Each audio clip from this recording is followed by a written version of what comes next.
Story 1. She thought she was free. After years of betrayal and taking every dollar they'd saved, Angela returned with the final payment, believing it would close the painful chapter. But David had other plans. On a cold Detroit afternoon in October 2020, a man changed by years behind bars prepared her favorite meal. She ate the meal, not knowing that was the beginning of the end. Was he justified? What drove David to a breaking point few could imagine? How did a love so deep turn into something darker? The answers lie ahead, and they're nothing like you expect. David and Angela's story began long before the worn streets of Detroit became their battleground. They met as teenagers in high school, two lives crossing paths in a place where dreams often felt just out of reach. David was quiet then, a hard-working kid from a family that had taught him the value of discipline and resilience. His father worked long hours at the local factory, and his mother juggled multiple jobs to keep the household afloat. There wasn't much talk about dreams at the dinner table, just the need to make it through another day. Angela's background was different but no less complicated. Raised by her grandmother after her parents drifted apart, she learned early how to be strong in the face of loss. School wasn't easy for her. She carried the weight of her family's struggles and the yearning for something better. But she had a smile that drew people in, a brightness that cut through the toughest days. In the crowded hallways of their high school, she was a spark of hope, a dreamer with a restless heart. They met in a moment that felt ordinary at the time, a chance encounter at a school event, a shared laugh, a quiet conversation after class. David was drawn to Angela's energy, and she saw in him a steadiness she hadn't known she needed. They found comfort in each other's presence, a rare connection that grew over late-night talks and shared ambitions. Their families watched from a distance, sometimes with concern, sometimes with hope. Both sets of parents understood the challenges that lay ahead, but also recognized that these two young people had something real, a bond forged in the struggle to rise above their circumstances. As they graduated and stepped into adulthood, the realities of life hit hard. Jobs were scarce, bills piled up, and the future felt uncertain. But David and Angela clung to their promise, that together they could carve out a better life. Their youthful dreams, once whispered under starry skies, began to shape the choices they made. Every sacrifice, every late shift, every small victory was a step toward that future. But beneath their determination, the pressures of their past and present weighed heavily. The ghosts of their family's hardships, the scars of their own struggles, all lingered just beneath the surface, shaping who they were and the paths they would take. It was a beginning filled with hope and hardship, a story of two people who found each other in a world that often tried to keep them apart.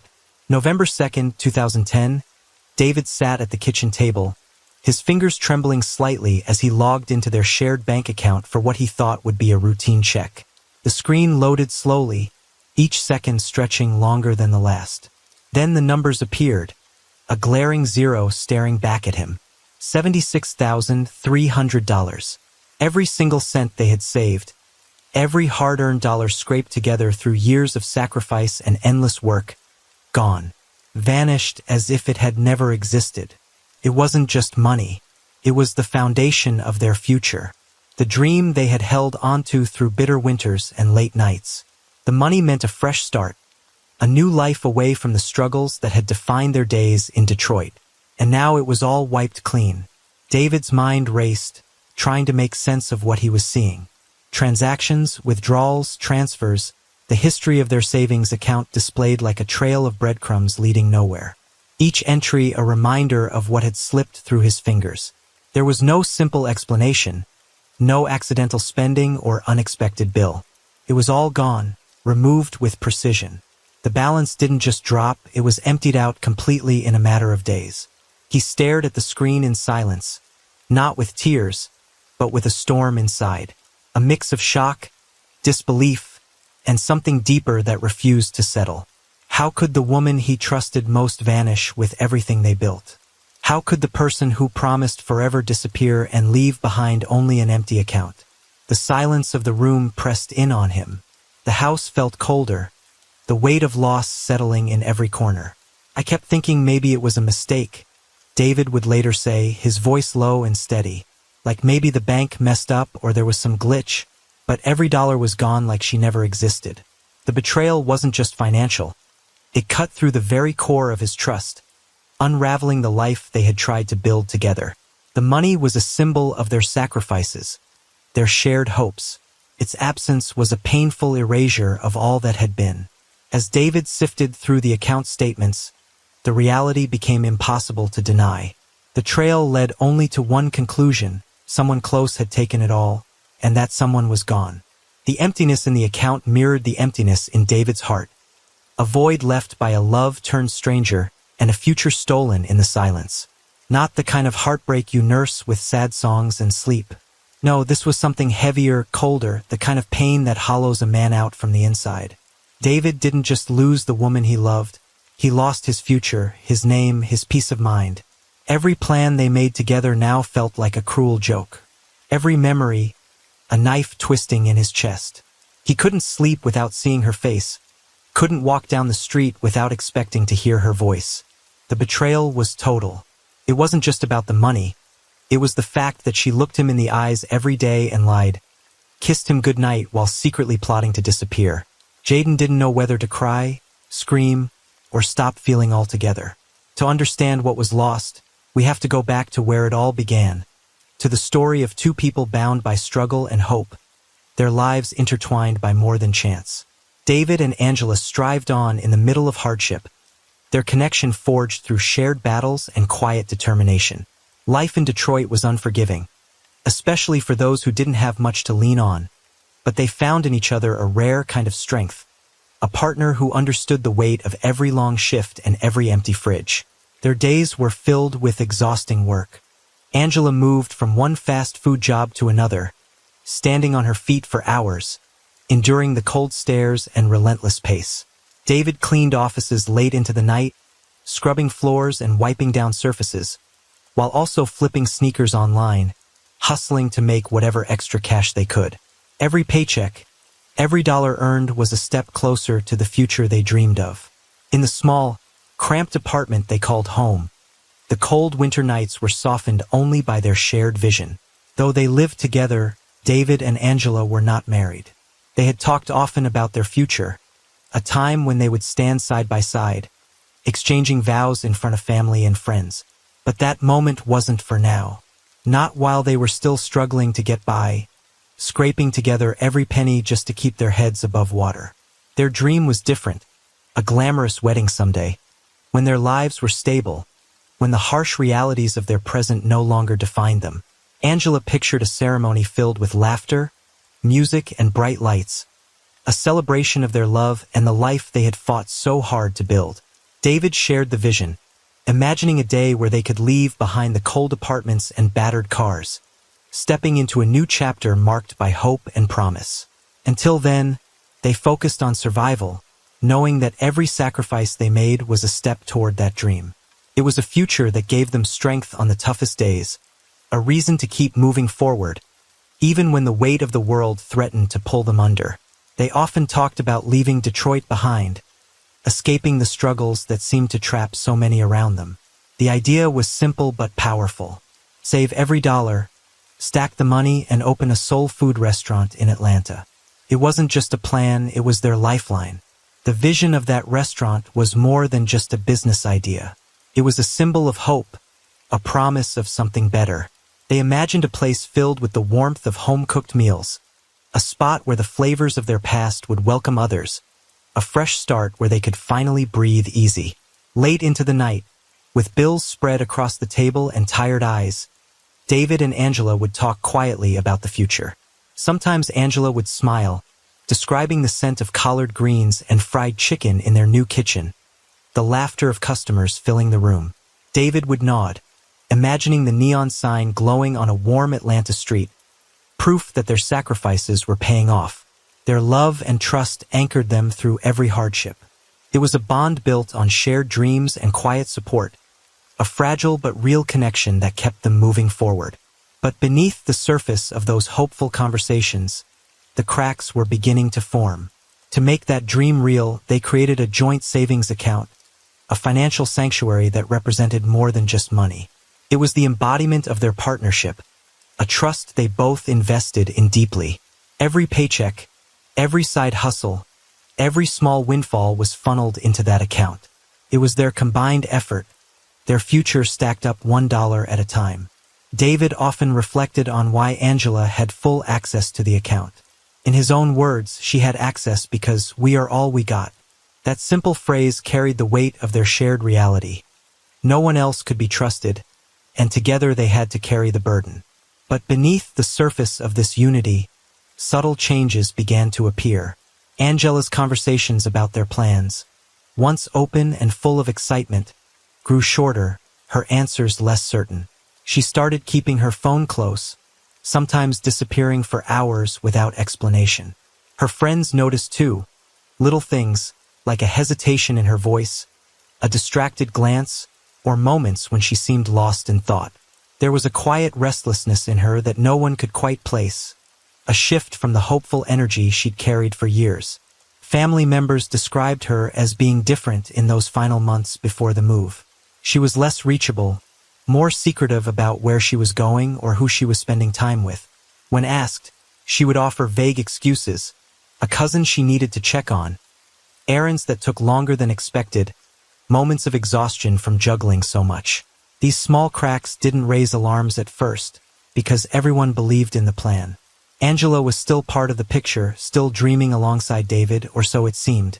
David, trusting and focused on their future, dismissed the growing distance as stress or fatigue.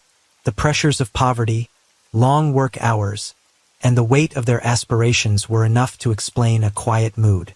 After all, they had survived so much together. The idea that something was wrong felt impossible, even unthinkable. Yet in hindsight, those minor shifts, the whispered phone calls, the sudden silences, the unexplained absences, were signs that the foundation of their partnership was beginning to crack. The account that symbolized their unity was also a silent witness to what was unfolding behind closed doors. What seemed like small, everyday moments carried the weight of a growing divide, a distance between the dream they had nurtured and the reality slowly taking shape. Just 3 days before the move they had planned and waited for so long, Angela disappeared. It was as if she had evaporated into thin air. Her phone went silent. No calls, no messages, nothing. The social media accounts she once used to share small glimpses of their life suddenly stopped updating. The usual notifications that once filled David's screen with her presence fell away to complete silence. David's concern quickly turned to panic. He tried calling again and again, each time met with silence or voicemail. He sent texts, desperate messages that remained unread, unanswered, as the hours stretched into days. His heart pounded with every ring that wasn't answered, every notification that didn't arrive. Friends and family began to ask questions, but there were no answers. It was like Angela had become a ghost, present one moment and gone the next, leaving only a void where she had been. David's world contracted to that unanswered phone, that silent screen, and the heavy uncertainty that pressed down on him like a weight. He replayed every recent conversation, every moment they had shared, searching for clues or warnings he might have missed. The days crawled by with a cruel slowness. Each moment without contact was a growing ache, a deeper hole in his reality. The plan, their dream, the future they had built together, all felt suddenly fragile and uncertain. Why did she vanish without a word? What could have driven her to disappear just when everything was about to change? These questions lingered in the air, unanswered, haunting. No one could say where Angela was or what she was thinking. The silence only grew heavier, drawing David deeper into confusion and fear. The woman he loved had become unreachable, a ghost in his life, leaving behind only mystery and a heart full of questions. The truth hit like a thunderclap. Angela had fled, and she took every last dollar with her. The full $76,300, the entire sum they had painstakingly saved through years of sacrifice, was gone. Gone without a trace, vanished as if it had never existed. News traveled quickly, whispered among friends and family like wildfire. Rumors swirled that Angela had run off with another man, a flashy stranger who promised her a life David never could. The man from Houston, someone new in her world who called her queen, showered her with gifts and offered the luxury she had never known. The shock was immediate and widespread. Those who knew them well struggled to make sense of it. How could the woman who shared so many dreams with David walk away like this? How could she betray not just him, but everyone who had believed in their future? The confusion was as deep as the pain, leaving a community wrestling with the reality of what had happened. For David, the betrayal cut deeper than the missing money. It was a wound to his trust, his hope, and his very sense of reality. Losing the money felt like losing a part of himself, the proof of everything they had endured and worked for. The emotional toll was heavy, a silent storm raging beneath his quiet exterior. Yet even in the midst of anger and heartbreak, the story was never simple. Angela was more than just a thief in the eyes of some. She was also a woman caught in her own struggles, pushed to choices that defied easy judgment. There was an emotional complexity to her disappearance, a gray area where victim and villain blurred. The lines between right and wrong grew blurred as more details emerged. What had driven Angela to take such drastic steps? Was it desperation, fear, or a search for freedom? Or was it something else entirely? A calculated act born from secrets hidden beneath the surface? This was not a simple story of crime and punishment. It was a tangled web of human emotions, love, betrayal, hope, and pain, all colliding in ways that left no one untouched. Jonathan entered Angela's life like a flash of bright light in a long night, a man from Houston with a presence that was impossible to ignore. He was flashy, the kind of guy who wore his confidence like jewelry, and who moved through rooms with a magnetic charm that drew people in without effort. There was something about him that suggested power and promise, a dangerous edge wrapped in smooth words and dazzling smiles. Jonathan didn't just say the words. He showed it with grand gestures and promises that seemed pulled from a dream. A Range Rover gleaming under the city lights, a penthouse with floor-to-ceiling windows overlooking Houston's skyline, designer clothes and jewelry that sparkled with the kind of luxury Angela had only seen in magazines. The lifestyle he painted was intoxicating. It was everything she had dreamed of, the escape she longed for after years of struggle and sacrifice. The promises whispered in her ear were a stark contrast to the hard reality she had known. The endless shifts, the cold nights in a battered Toyota, the constant fight just to make ends meet.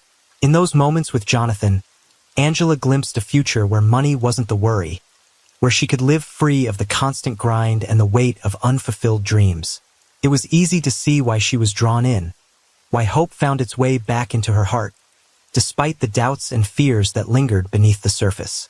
Visuals of flashy nightlife, bright city lights, and lavish parties paint a stark contrast to the humble beginnings Angela had come from.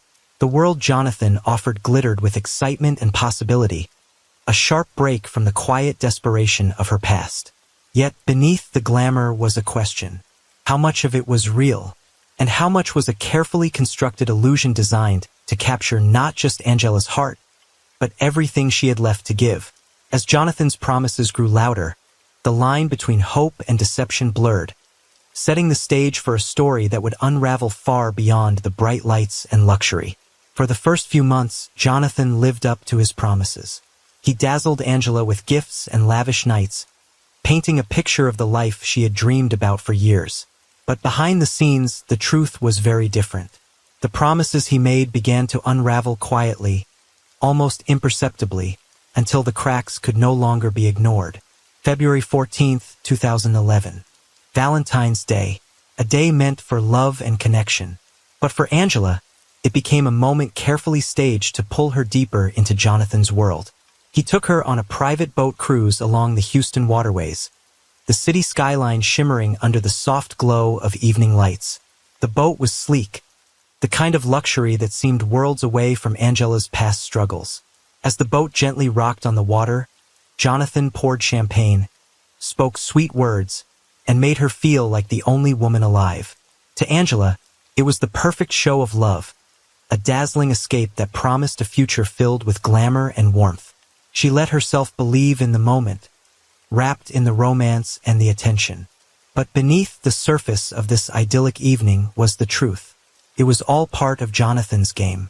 Every gesture, every word was calculated to win her trust, to keep her close and dependent, masking the cracks that would soon reveal the fragile and fleeting nature of his promises. The cruise wasn't just a celebration. It was a carefully orchestrated performance, a chapter in a story where love and deception were intertwined, and the lines between reality and illusion blurred. 1 month after that, precisely March 2011, Jonathan drained the stolen money Angela had brought with her. The $76,300 they had saved together. Every dollar disappeared under his control, gone faster than she could imagine. And just like that, he vanished, leaving Angela alone with nothing but broken dreams and empty pockets. Jonathan's story was far from glamorous behind the carefully crafted image. Born and raised in Houston, he never finished high school, dropping out before earning a diploma. What she didn't know, before crossing paths, was that Jonathan had already spent time behind bars for scamming, a chapter in his life marked by deception and shortcuts. His stint in jail was brief but impactful, shaping his worldview and reinforcing his reliance on manipulation and charm to get ahead. Prison didn't change him. It sharpened his edge, teaching him how to navigate systems and people alike. He belonged to the streets in every sense, a man who moved through the urban hustle with confidence and caution, always looking for the next opportunity, the next angle. Loyalty was a currency he spent sparingly, and trust was something he rarely gave. His flashy lifestyle, the designer clothes, the expensive jewelry, the big promises, was as much a mask as was a lure designed to dazzle and disarm. For Angela, Jonathan was a dangerous escape, a man with a troubled past and uncertain future, who offered the kind of hope and excitement that came with risk. He was the kind of man who promised everything but often left behind little but chaos. Alone in Texas, Angela's life quickly unraveled. Without Jonathan's support, the glamorous lifestyle crumbled into a struggle for survival. She took waitress jobs, working long hours in dimly lit diners and busy restaurants. Nights were spent in cheap motels, far from the warmth and security she once dreamed of. Loneliness and shame settled around her like a second skin, and the weight of betrayal pressed down hard. The psychological toll was immense. Caught in a cycle where trust was broken again, where one man's promises turned to lies, leaving her to pick up the pieces.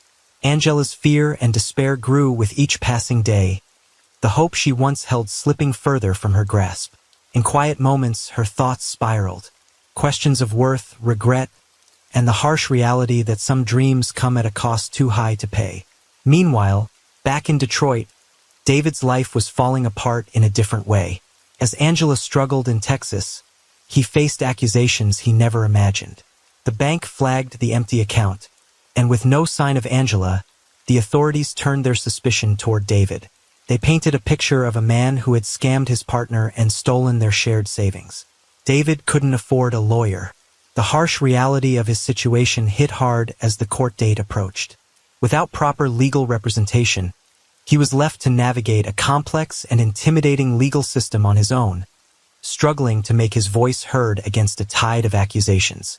The weight of the charges against him pressed down relentlessly, and before he fully understood what was happening, the gavel fell. The judge's decision sent him straight behind bars, marking the beginning of a painful chapter defined by loss, isolation, and a desperate fight to prove his innocence. For nearly 11 months, Angela drifted through this life, trapped by circumstance and haunted by the past she couldn't escape. The city lights of Houston, once dazzling and full of promise, became a backdrop to her growing isolation. The promise of a new life had dissolved into a harsh reality where survival was the only goal. Finally, she made up her mind to return to Detroit. She planned to return to her parents' house quietly, slipping back into the familiar surroundings that once offered comfort and stability. After months of turmoil and uncertainty, the thought of retreating to the place where she grew up felt like a chance to regroup, to find some semblance of peace away from the chaos that had consumed her life. It was a tentative step toward healing, one marked by silence and reflection rather than fanfare or explanation. Returning meant facing everything she had tried to leave behind, the betrayal, the loss, and most of all, David. the man she had abandoned, the man whose life had changed in ways she couldn't yet comprehend. Meanwhile, David was serving time in prison, his world transformed by walls and bars. The man who had been quiet but fiercely loyal was now different, hardened by experience, quieter but more calculating. Prison had stripped away much of his former self, replacing it with a resolve forged in hardship. The man who once dreamed of a fresh start now lived in the shadow of a broken past, waiting for the day when the outside world would confront him once again. What does it mean to return after betrayal? To come back not as the person who left, but as someone carrying the weight of mistakes and shattered trust. For Angela, the return was more than a physical journey. It was a confrontation with the life she had shattered and the man she had hurt most deeply. As the day of her return approached, tension built like a gathering storm. What would happen when these two worlds collided again? Would there be forgiveness, anger, or something far more complicated? The air was thick with unanswered questions, the kind that leave a room charged with possibility and dread. Their reunion was inevitable, but what awaited them remained uncertain. A moment suspended in time, waiting to unravel. David's world narrowed to the cold, hard walls of prison for 5 long years. The harsh conditions were a daily battle, overcrowded cells, constant noise, and the ever-present tension that hovered just beneath the surface of every interaction. The weight of isolation pressed down on him relentlessly, and the emotional toll was more than anyone outside could fully understand. It wasn't just the loss of freedom, it was the loss of identity, of trust, and of a future he had fought so hard to build. Within those walls, something began to grow inside David. Not the anger that might shout and lash out, but a quiet, burning rage. It simmered beneath the surface, controlled but fierce, fueling a determination that hardened his spirit. The man who entered prison hopeful and trusting slowly changed into someone who was more calculating, more watchful. Prison became a crucible, stripping away naivety and forcing him to see the world through sharper eyes. Day by day, David learned to survive not just physically but mentally.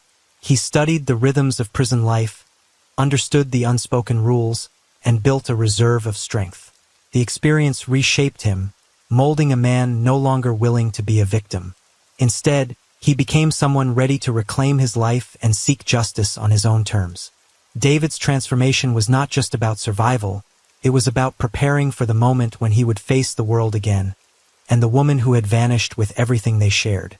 It was a slow burn, a shift from pain to resolve, a preparation for a reckoning years in the making. May 7th, 2015. The day David walked out of prison was quiet, almost surreal. The sun hung low in the sky, casting long shadows over the concrete walls he had called home for 5 years. As the heavy gates slid open, there was no fanfare, just the steady, hollow sound of metal scraping against metal, marking the end of one chapter and the uneasy beginning of another. David stepped through the threshold, his footsteps echoing on the pavement as he moved into the open air. The world outside felt unfamiliar, yet painfully real. The scent of fresh air mingled with the distant hum of city life, cars passing, voices drifting from nearby streets, the faint rustle of leaves in the breeze. It was a world he had dreamed of returning to, but now that he was here, it carried a weight he hadn't expected. His face was calm, expression measured, but beneath the surface, a storm of emotions swirled. Relief, anger, regret, and a fierce determination all at once. He carried no illusions. This was no happy reunion, no easy road ahead. The years behind bars had changed him, and so had everything else. After his release, David went back to living in his small, cluttered apartment, a cramped space in a weathered building on the east side of Detroit.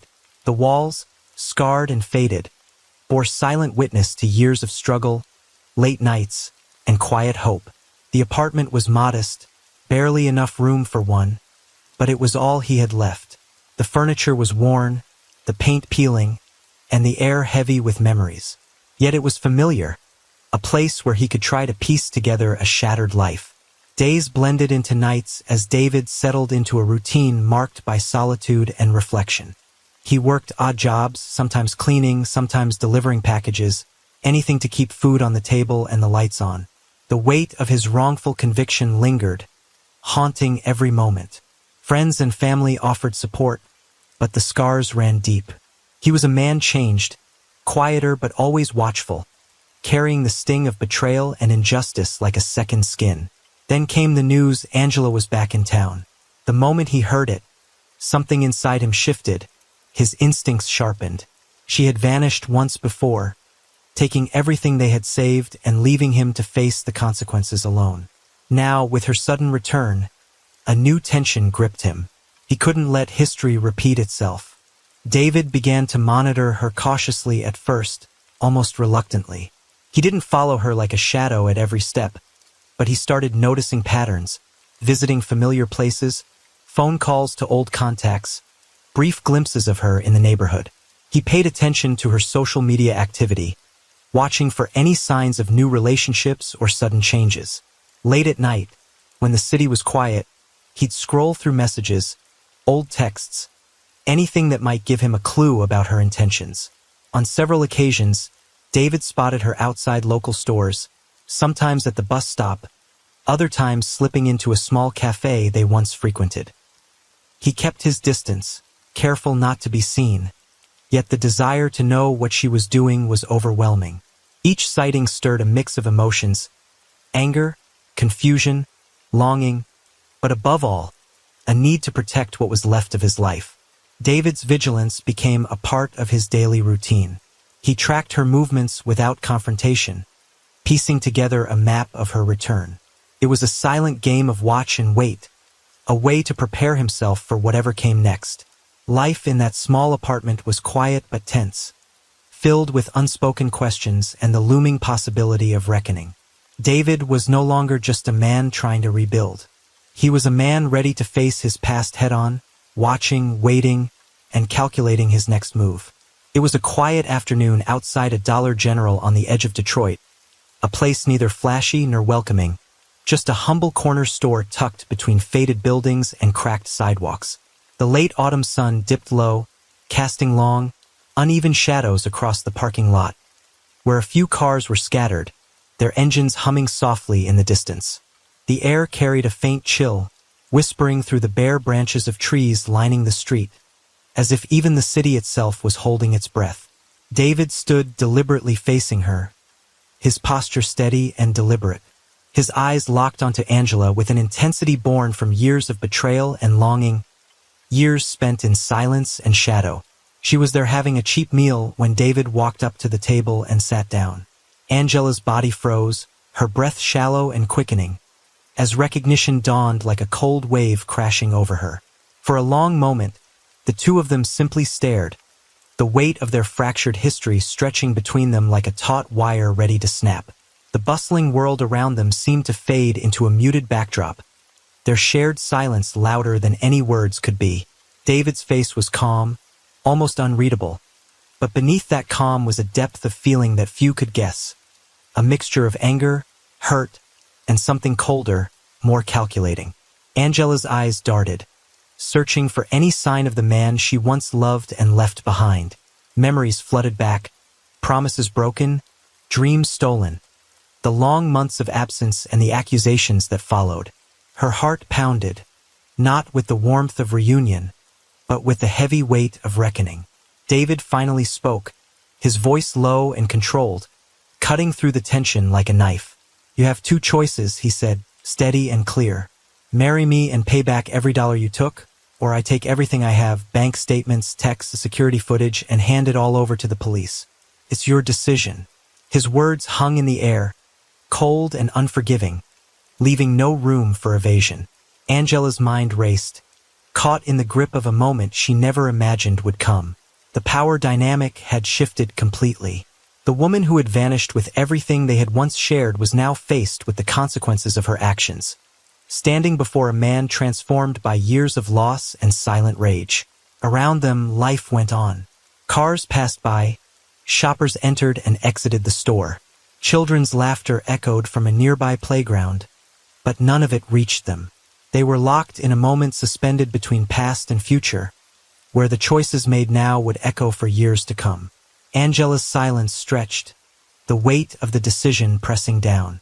The streetlights flickered on in the fading daylight, casting long shadows as the city waited for her answer. A choice that would determine not only their fates, but the very nature of justice, revenge, and redemption.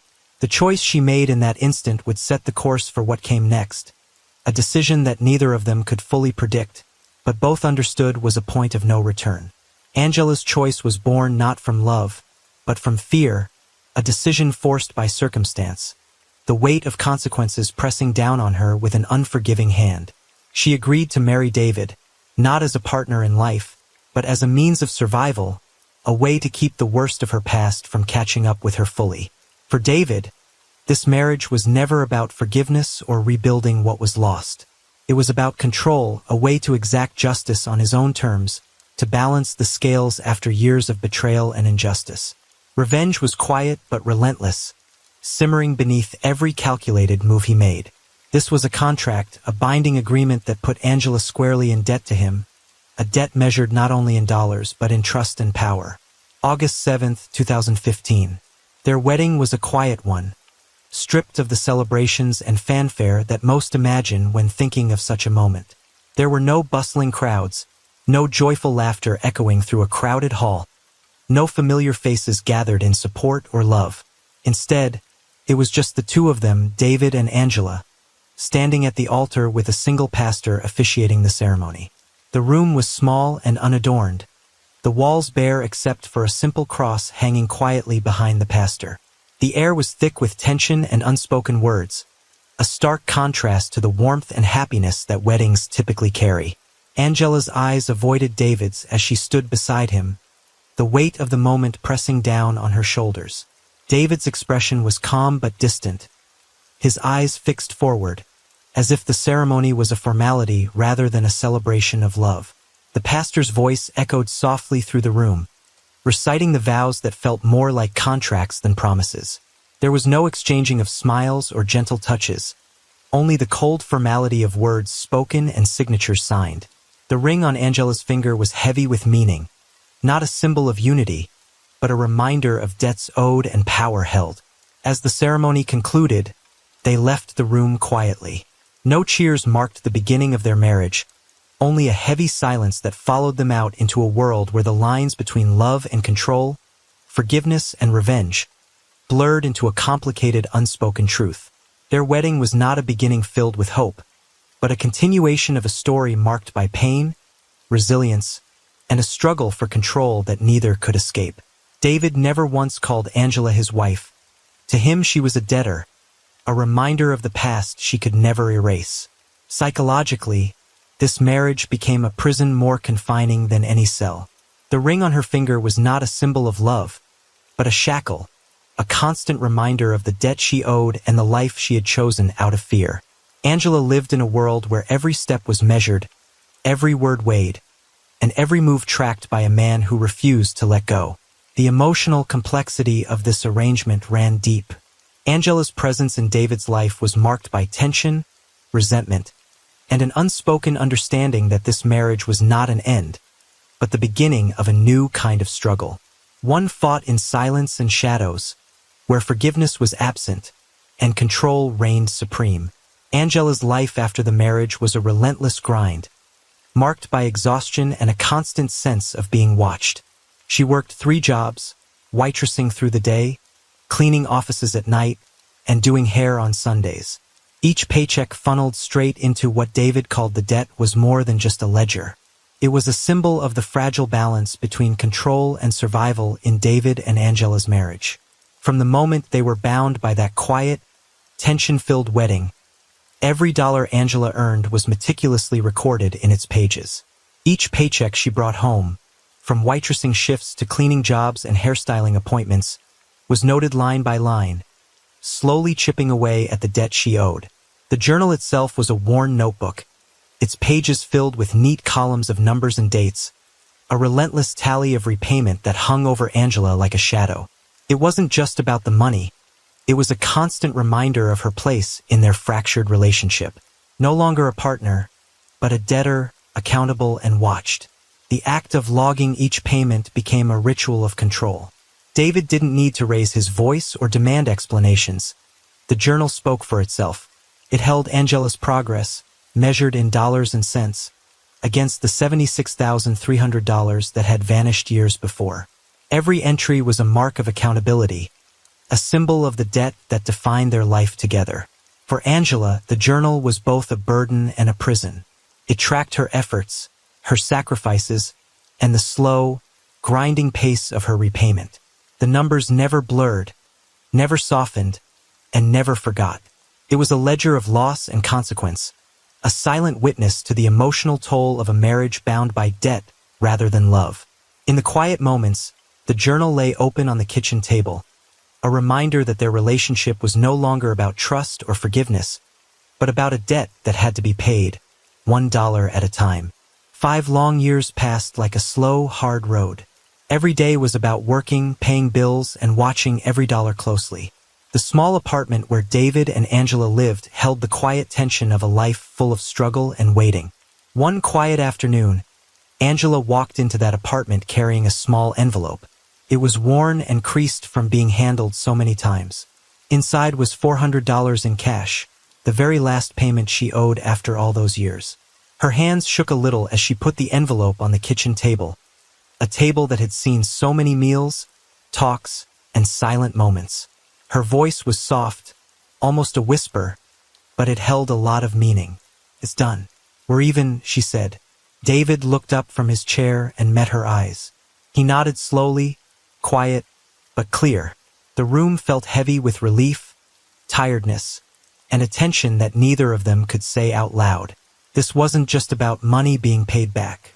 It was the end of a hard time full of broken trust and pain. They both stayed silent for a moment, feeling the weight of what had just happened. Outside, life went on without noticing. But inside, that last payment marked the end of one chapter and the start of something new, full of questions and uncertainty. After Angela placed the envelope on the table, David quietly reached for the worn notebook he kept close at hand, the debt journal. The pages were filled with years of careful notes, each line marking a dollar paid, a step closer to clearing what was owed. His pen moved steadily as he recorded the final payment, the $400 etched in neat handwriting. The act of writing felt heavier than usual, a final mark on a long, painful ledger. Every number in that book told a story of sacrifice and control, and now, with this last entry, the debt was finally closed. The journal would no longer need to track what Angela owed. The balance was zero. David closed the notebook gently and looked up, the quiet weight of the moment settling between them. The payment was done, the debt repaid, but their story was far from over. David looked at her without a word, nodding once in acknowledgement. He gestured for her to sit down, and she obeyed, the weight of the moment pressing down on them both. The atmosphere was thick with unspoken emotions, relief, exhaustion, and something darker lurking beneath the surface. This was not the end of their story, but the threshold of something far more profound. The final payment was not just a financial closure. It was the beginning of a reckoning. He looked up from the journal and said quietly, "Congratulations. I'll make your favorite meal to celebrate." In the small kitchen, David set to work with a calm determination. Soon, the comforting smells of baked mac and cheese, collard greens, and hot wings sprinkled with lemon pepper filled the room, just like old times.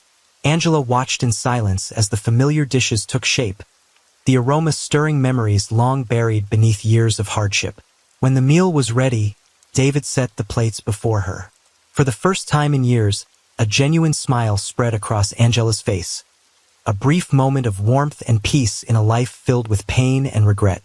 For that evening, the past seemed to fade away, replaced by the simple comfort of food and a fleeting connection to what once was. But beneath that fragile calm, something darker lingered. After the meal, David moved silently, his face unreadable as he approached her.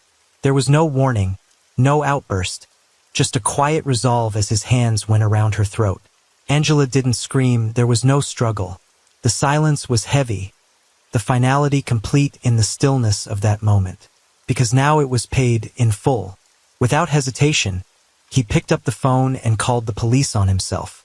His voice was calm and steady as he explained the situation, taking full responsibility for what had happened. There was no attempt to hide or run.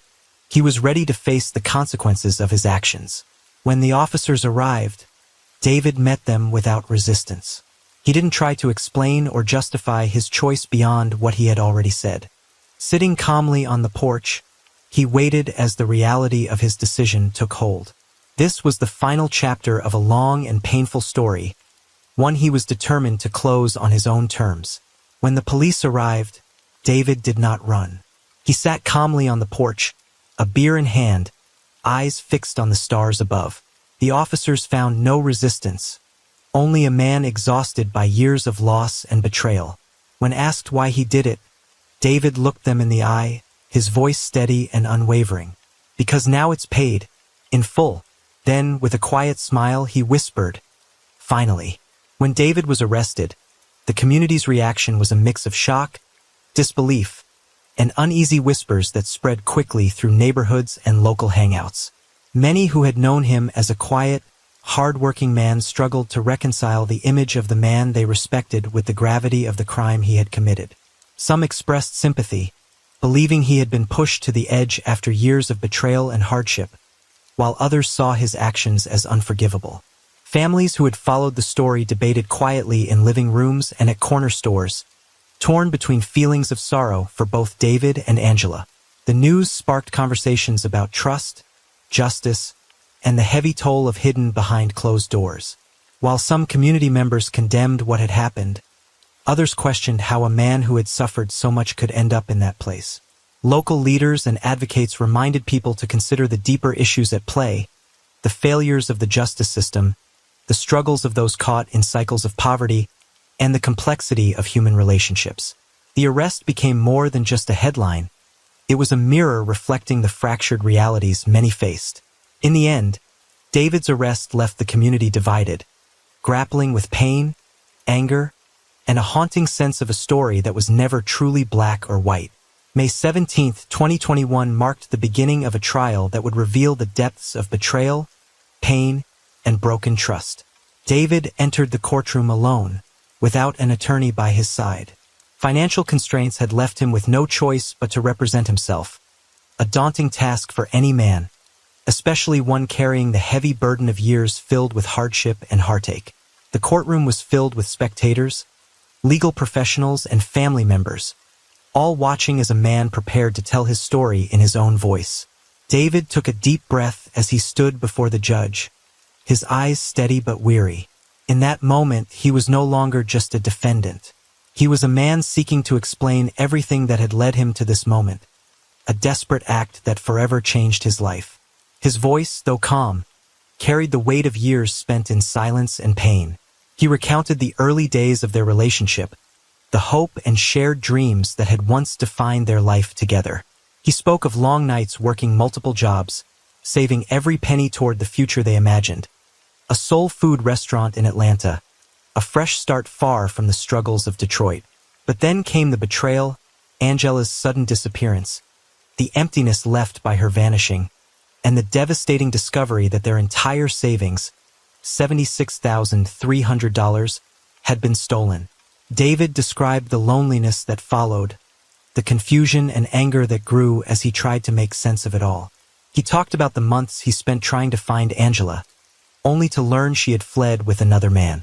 His voice faltered briefly when he spoke of the legal battles that followed, the accusations leveled against him, and the 5 years he served in prison for a crime he did not commit. Most importantly, David laid bare the moment when his pain turned to something darker. He told the court about the final meeting, how he confronted Angela, the cold choices he gave her, and the twisted marriage that followed. He admitted his motivations were not forgiveness, but control and justice on his own terms.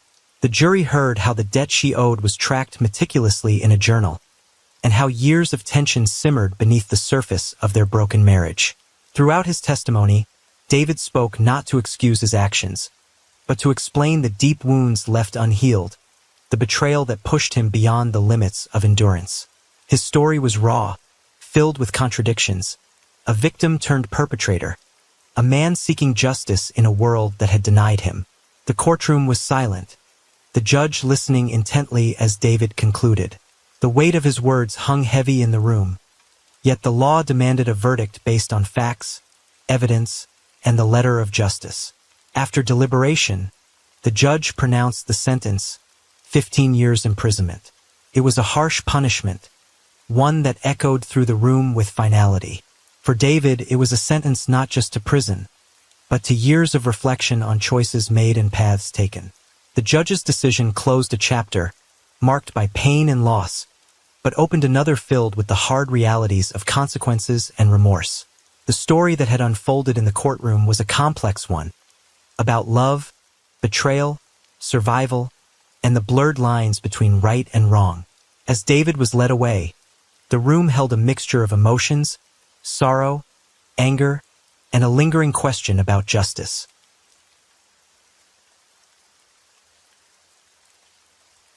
Story 2. On a chilly evening in May 2017, Christian Bryan's life was turned upside down by accusations that seemed impossible to believe. Was he innocent, or was he truly the man his wife and daughter painted, the abuser, the monster hiding behind a familiar face? The truth lay buried beneath layers of betrayal, lies whispered in shadows, and a family fractured beyond repair. Regina, the woman he called his wife, and Harriet, the daughter he loved, testified against him, setting in motion a chain of events that led Christian to a prison cell, sentenced to a future many thought would never see daylight. But did the story end there? For Regina, the conviction was a victory, a certainty that Christian would die behind cold bars. This is a story not just of crime and punishment, but of deception, survival, and the lengths one man would go to reclaim his name. Stay with us as we uncover the truth, piece by piece, revealing a journey far more complex than it first appears. Atlanta's neighborhoods buzz with life, the sounds of children playing, neighbors greeting one another, and the steady rhythm of everyday hustle. In one such working-class community, Christian Bryan grew up as the eldest of 4 siblings, with 2 younger brothers and a sister. Family was everything to him, a tight bond forged through shared struggles and unwavering support. His parents worked tirelessly, instilling in their children the importance of hard work and loyalty.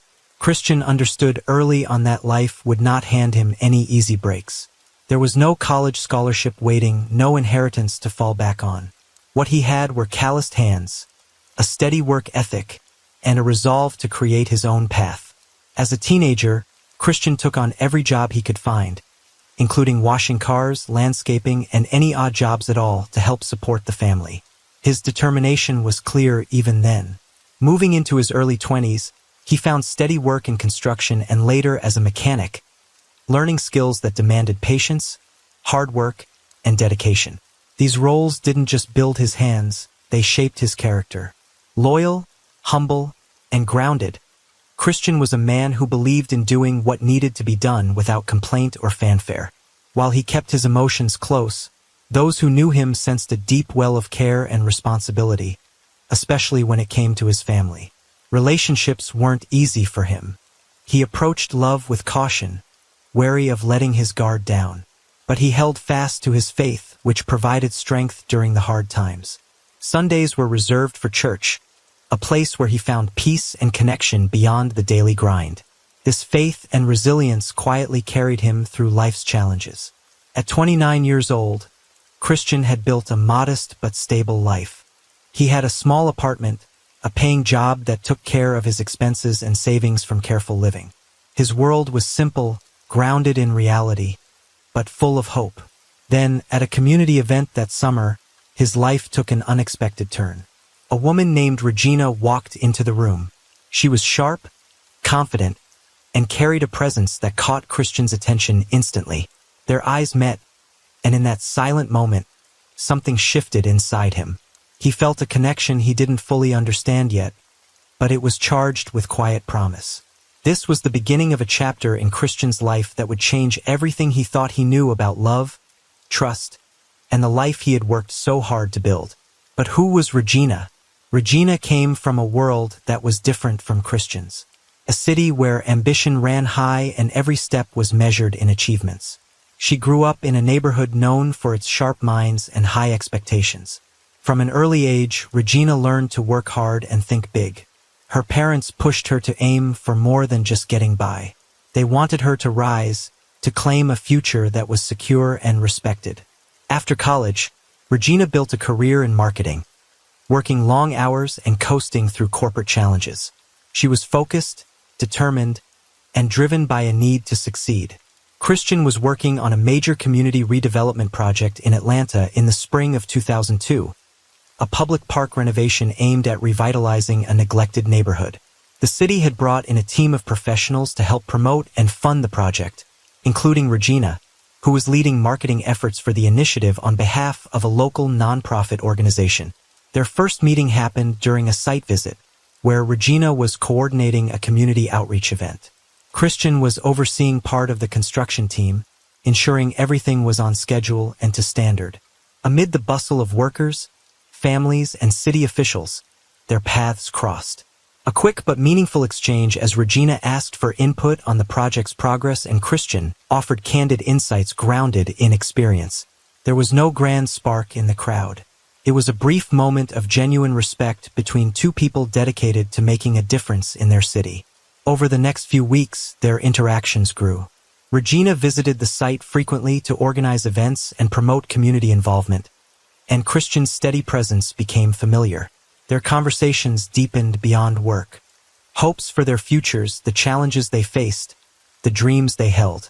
It was an unlikely connection, rooted in shared purpose rather than glamour or pretense, and it quietly laid the foundation for something neither expected. They started talking soon after, exploring each other's worlds through conversations that mixed hope and reality. Regina shared her ambitions, dreams of climbing higher in her career and providing a better life.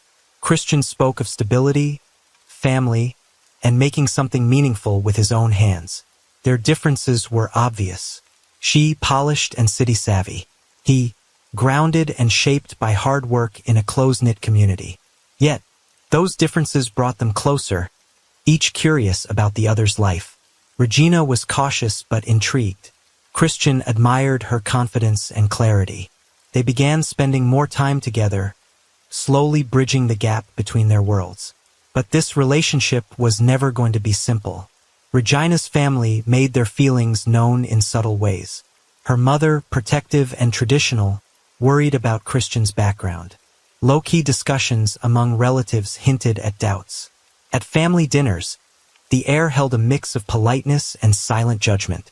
Christian tried to show he was a man of respect and integrity, but the skepticism lingered beneath smiles. Despite this, Regina and Christian pressed forward. In early 2003, they married in a ceremony that brought friends and family together in celebration. The day was joyful, yet under Regina's smiles, no one would have thought that there would be moments when her eyes would reveal restlessness. In any case, it was just a matter of time. Married life settled into routine quickly for the new couples. Christian worked steadily, proud of the home they were building, while Regina balanced her career ambitions with her new role as wife.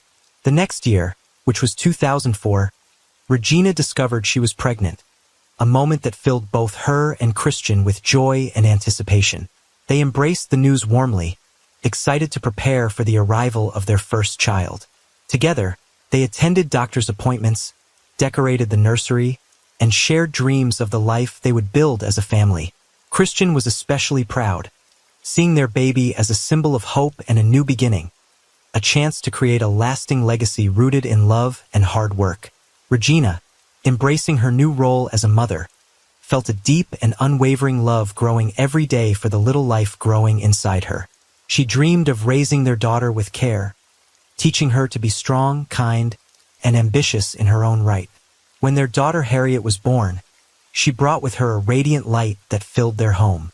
The name Harriet carried with it a sense of strength and grace, reflecting the hopes they held for their daughter's future. Christian and Regina, united by love and shared dreams, welcomed Harriet as the newest and most precious member of their family. Harriet was everything Christian had hoped for. She was a bright, beautiful girl with a quick mind and a gentle heart. From a young age, she showed signs of intelligence beyond her years, excelling in school and drawing admiration from teachers and peers alike. Her smile could light up any room, a reflection of the warmth she carried inside. Yet, as Harriet grew, her world began to alter, shaped quietly but profoundly by the woman she trusted most, her mother, Regina.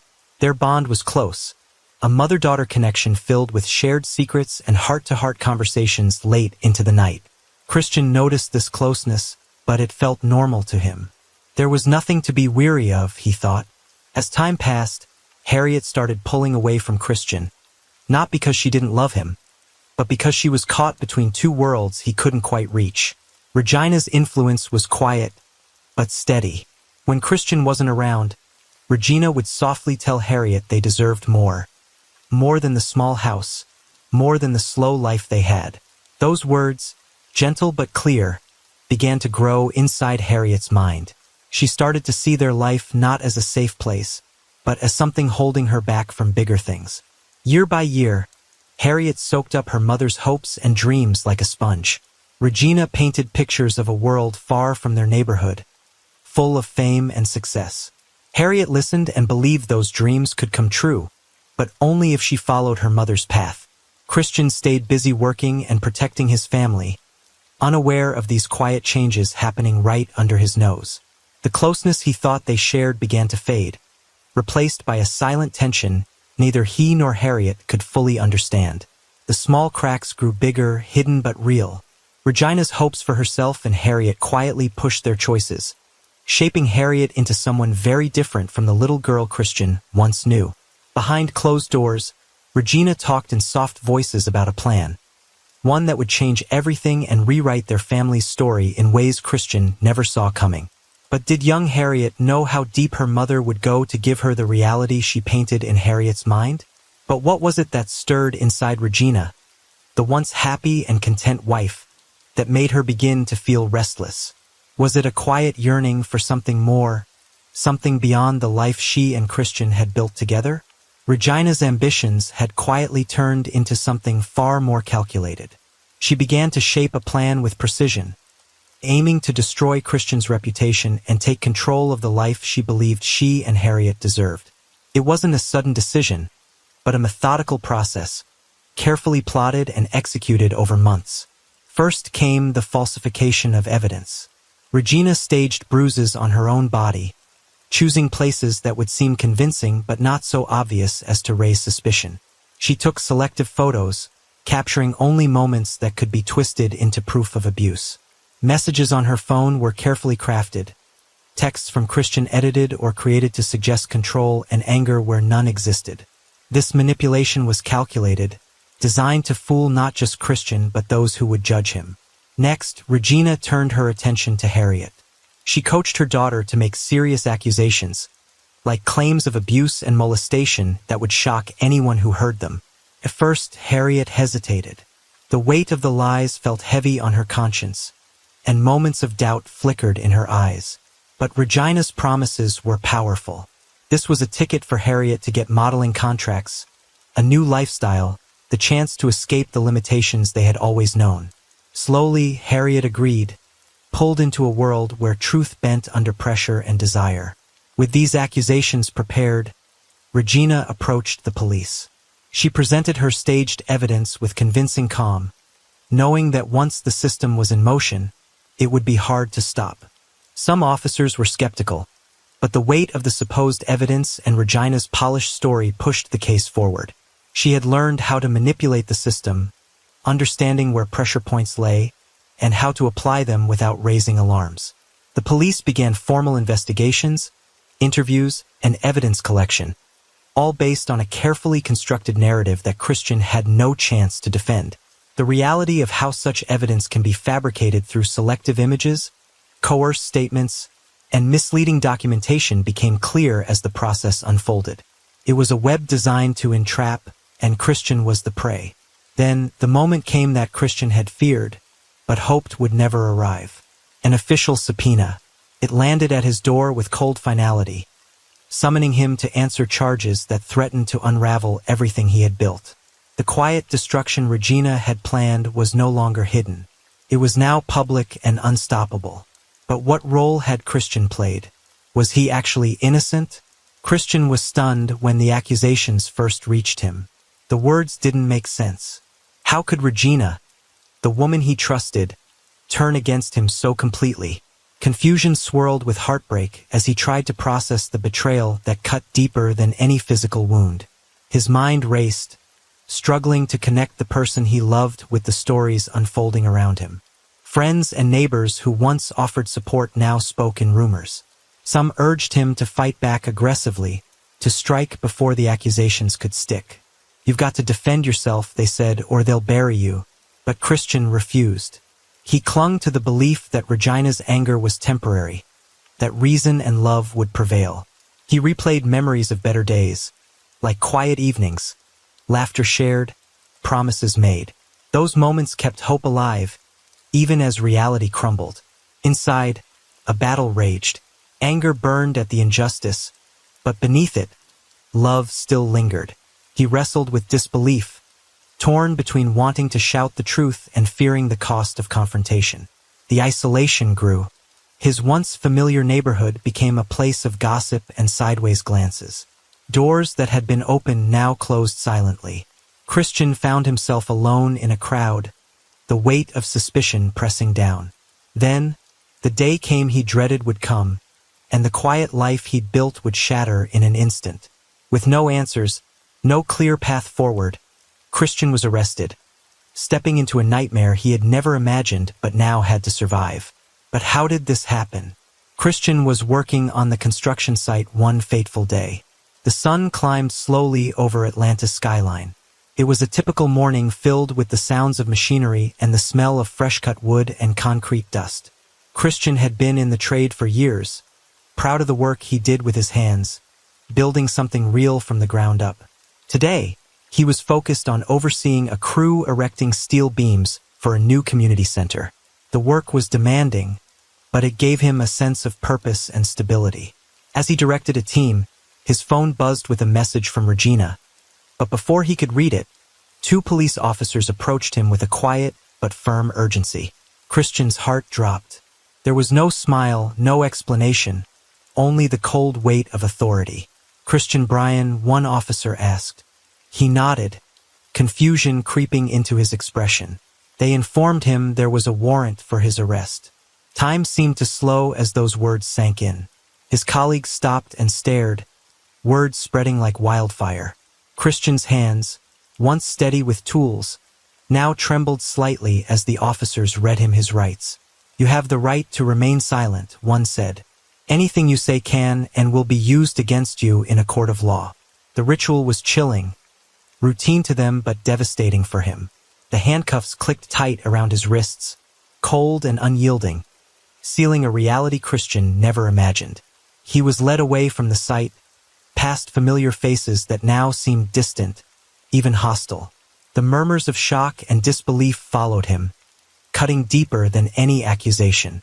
In the back of the police car, Christian's thoughts raced. Fear gripped him, not just of what awaited in the jail, but of losing the life he had fought so hard to build. He thought of his family, his future, and how quickly everything could change in a minute. At the police station, the process was mechanical and unforgiving. Fingerprints taken, mugshots snapped, names called out in a sterile room.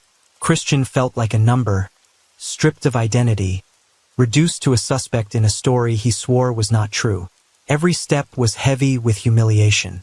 Meanwhile, Regina stood apart from the crowd outside the construction site.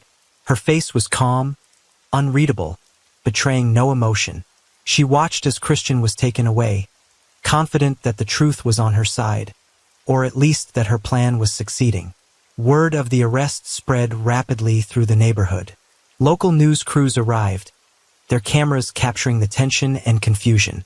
Headlines flashed across television screens and social media feeds, framing Christian as a man accused of terrible acts. The public formed opinions quickly, often without hearing his side of the story. Behind bars, the prison gates slammed shut behind Christian with a final, echoing thud. The sound was stark and absolute. It marked the end of his freedom, his innocence buried under suspicion and accusation. Alone in the cold cell, Christian faced the reality that this was only the beginning of a long, painful fight for justice. Fear and hope tangled inside him. Fear for what the future held. Hope that truth would eventually set him free. On May 17, 2017, the courtroom was filled with an air heavy enough to press down on everyone inside. Friends, family, and strangers alike sat in tense silence, all waiting for the moment that would change Christian Bryan's life forever. Regina took the stand first. Her voice was soft but steady as she began to recount her story, describing the abuse she claimed to have suffered. Tears welled up in her eyes, not just from pain but from the weight of the narrative she was weaving. Every word was measured carefully, designed to draw sympathy and to paint Christian as a man who had shattered her world. Then Harriet was called to testify. As a teenager, her voice wavered at times. She answered questions with hesitation but stayed true to the version of events she had been taught to recite. She spoke of fear and betrayal, accusing her father of acts that shook those listening. The courtroom was silent except for her words, which carried an emotional weight few could ignore. The prosecution presented what appeared to be strong evidence. Photos of bruises and injuries were shown, each image carefully chosen to support the story. Select text messages from Christian's phone were displayed, stripped of context and edited to suggest anger and control. The jury watched closely, absorbing the picture painted by the prosecution, one of a man who had betrayed the trust of his family. Christian's lawyer worked tirelessly, trying to challenge the evidence and defend his client.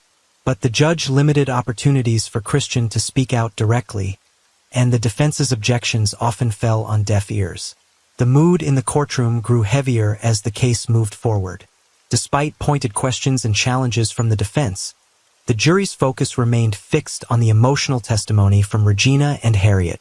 Many legal observers would later say this is a common challenge in cases like Christian's. When emotional stories overshadow gaps in factual proof, the accused voice is often drowned out. After hours of intense deliberation, the jury returned with their decision. Christian Bryan was found guilty on all counts. The verdict was not just a legal ruling. It was a judgment that shattered his life and marked the beginning of a long, painful road ahead. The weight of the moment settled over the courtroom, a silence that spoke volumes about the cost of a story told one way and the truth left unheard. But how long was Christian's sentence? 18 years. Those words rang through the courtroom on May 17, 2017, leaving an unshakable weight in the air. Christian Bryan stood motionless, the judge's sentence marking the end of one chapter and the start of a long nightmare. 18 years to serve behind cold prison walls for crimes he'd ever committed. The reality of those years stretched out before him like an endless road, and the man who had once built a life from hard work was now trapped under the heavy label of abuser and monster. The courtroom was silent, the gravity of the moment settling deep in every heart present. Outside, news vans arrived in a flood. Reporters captured every detail, turning Christian's name into a headline, one that would spread through homes and social feeds, shaping opinions before anyone heard his side. The media painted him in black and white, erasing the complexity of his story and the man behind the accusations. The community that once saw Christian as a steady, hard-working man now saw him through a harsher lens. Friends turned distant, conversations stopped, and doors that had once been open quietly closed. Yet within the prison walls he was yet to face, Christian bowed his head in silent prayer. He prayed for strength, not just to survive the years ahead, but to keep hope alive. Hope that the truth, no matter how deeply buried beneath lies, would one day come to light. His family felt the blow deeply. Shock, disbelief, and sorrow rippled through those closest to him. Some struggled to reconcile the man they loved with the verdict. Others withdrew, unable to face the harsh reality of the sentence. Christian was left isolated, carrying the weight of judgment on shoulders that had only known loyalty and hard work. Meanwhile, Regina moved through a very different world. The sentence was her victory, a new chapter beginning where Christian's freedom ended. She stood with quiet certainty, confident that the prison would be his final home. For her, this was justice served, and a door opening to a future free from the man she once called husband. The life she had dreamed of was suddenly within reach, a life without the shadows of the past hanging over her. In the midst of this, Christian made a vow that no sentence could break. In the depths of despair, he promised himself that he would fight back, that he would prove his innocence and reclaim the life stolen from him. This was only the beginning of a long and difficult journey, a journey defined by courage, endurance, and the relentless pursuit of truth. The courtroom doors closed behind him, but Christian's story was far from over. Christian's first weeks in prison were some of the toughest he'd ever faced. The walls were cold and gray, the air thick with the smell of sweat and fear. Noise surrounded him constantly, guards shouting orders, men arguing, metal doors slamming shut. Loneliness settled deep, a reminder that the life he once knew was now miles away. Violence was a constant threat. Fights broke out without warning, often over small things, a look, a word, a space on the bunk. Christian learned quickly to keep to himself and avoid conflict, but the tension was always there, simmering beneath the surface. Days blurred together as he struggled with doubt and despair, wondering why his family could have betrayed him. The weight of the sentence pressed on him, testing his spirit. But prison wasn't just cages and violence. It also had a small corner that became Christian's refuge, the prison library. Though limited and heavily monitored, the library offered a collection of books, including legal texts, donated by organizations aiming to help inmates educate themselves. Access wasn't easy. He had to request time to visit and face strict rules, but Christian seized the chance. He found a battered law book that explained the basics of the legal system and how appeals worked. Slowly, page by page, the confusion began to clear. Studying these books gave him a focus beyond the day-to-day survival. It sharpened his mind and sparked a determination he hadn't felt in months. His faith became his anchor during quiet moments, giving him strength to keep going. Prison was harsh and unforgiving, but it was also where Christian's resolve grew, planting the seeds for a fight he was only beginning to understand. Christian's days in prison were long and often lonely, but over time, he found an unexpected companion in his cellmate, James. James was an older man, worn down by years of hardship and battling a serious illness that no one talked about openly. He carried himself with a quiet dignity, and though the walls around them were harsh, a slow trust began to grow between the two. They shared stories of their lives, pain, regrets, hopes, that few others in the prison could understand or care to hear. James spoke carefully, choosing his words with the weight of years behind them. One evening, after a long conversation about justice and forgiveness, James confided something that caught Christian off guard. He spoke of a crime from decades ago, a crime that bore striking similarities to the accusations Christian faced. The details were chilling. The same patterns, the same wounds, the same circumstances. Details that no one outside of their family could have known. Christian knew immediately this was a confession that could change everything, because it was the exact crime Regina accused Christian of. But in prison, privacy was nearly impossible. Phones, recording devices, and other tools were banned. Christian couldn't risk trying to capture the confession himself. Instead, he urged James to speak to someone outside the prison walls who could help, someone who had the power to listen and act. Through careful planning, James agreed to share his story with a trusted visitor, a lawyer who often worked with inmates, or a prison chaplain known for supporting those seeking redemption. During a supervised visit, James revealed his secret in full, trusting that this testimony would one day reach the right ears. Outside, Christian's trusted friend worked to gather official accounts from these meetings, compiling evidence that could reopen his case. Legal experts say that while direct recordings are rare and often impossible in prison, detailed testimonies from credible witnesses, combined with other evidence, can provide the grounds needed to challenge convictions. It was a slow process, requiring patience and faith. Christian held on to the hope that this hidden truth, once fully heard, would give him a chance to clear his name and reclaim his life. Christian's legal team, led by an attorney who had believed in his innocence from the beginning, worked without pause once James' confession came to light. The attorney coordinated closely with a lawyer who had taken James' testimony during the supervised prison visit, ensuring every detail was carefully documented and verified. They gathered affidavits from the lawyers' meetings with James, transcribing each word with precision. Alongside these, they compiled additional evidence, including notes from prison visits, records showing inconsistencies in the original trial, and expert analyses that questioned the validity of key testimonies. The team spent months piecing together the new narrative, building a case strong enough to challenge years of conviction and public judgment. The attorney formally filed a motion for a new trial, emphasizing the confession as critical, newly discovered evidence that raised serious doubts about Christian's guilt.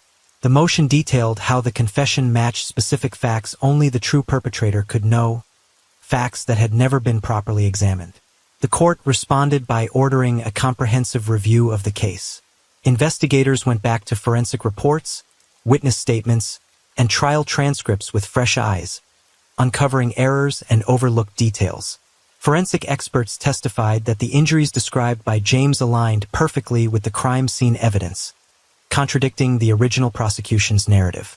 Witnesses who had been pressured or coached came forward with recantations, and gaps in the timeline were exposed. The legal process was slow, methodical, and exhaustive, yet Christian's defense team remained relentless, knowing that every piece of new information brought them closer to justice. Finally, on a clear June morning in 2022, the judge delivered the decision Christian had waited years to hear. The conviction was overturned. As the heavy prison gates swung open, Christian stepped outside into the sunlight for the first time in nearly 5 years. The brightness overwhelmed his eyes after the darkness he had endured. Cameras flashed, microphones were thrust forward, and reporters clamored to capture every moment of his freedom. The public's perception began to shift rapidly. The story they had accepted for so long was now questioned. The possibility of a grave miscarriage of justice laid bare. Christian did not shy away from the attention.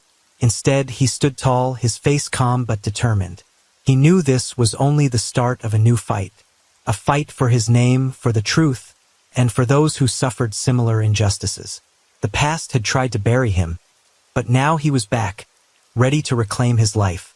With steady steps and unwavering purpose, Christian made his way toward Regina's doorstep, knowing the confrontation that awaited was the next chapter in his quest for justice and closure. What more surprises awaited him? Christian was now a free man, but in faraway Charlotte, North Carolina, Regina, who had now found love with a different man named Anthony Shells, was living the kind of life many dreamed of. Their home was a symbol of success. Marble floors, elegant decor, and panoramic city views. Harriet, her daughter from her previous relationship with Christian, basked in the spotlight of a modeling career that promised fame and fortune, her face gracing magazines and fashion shows.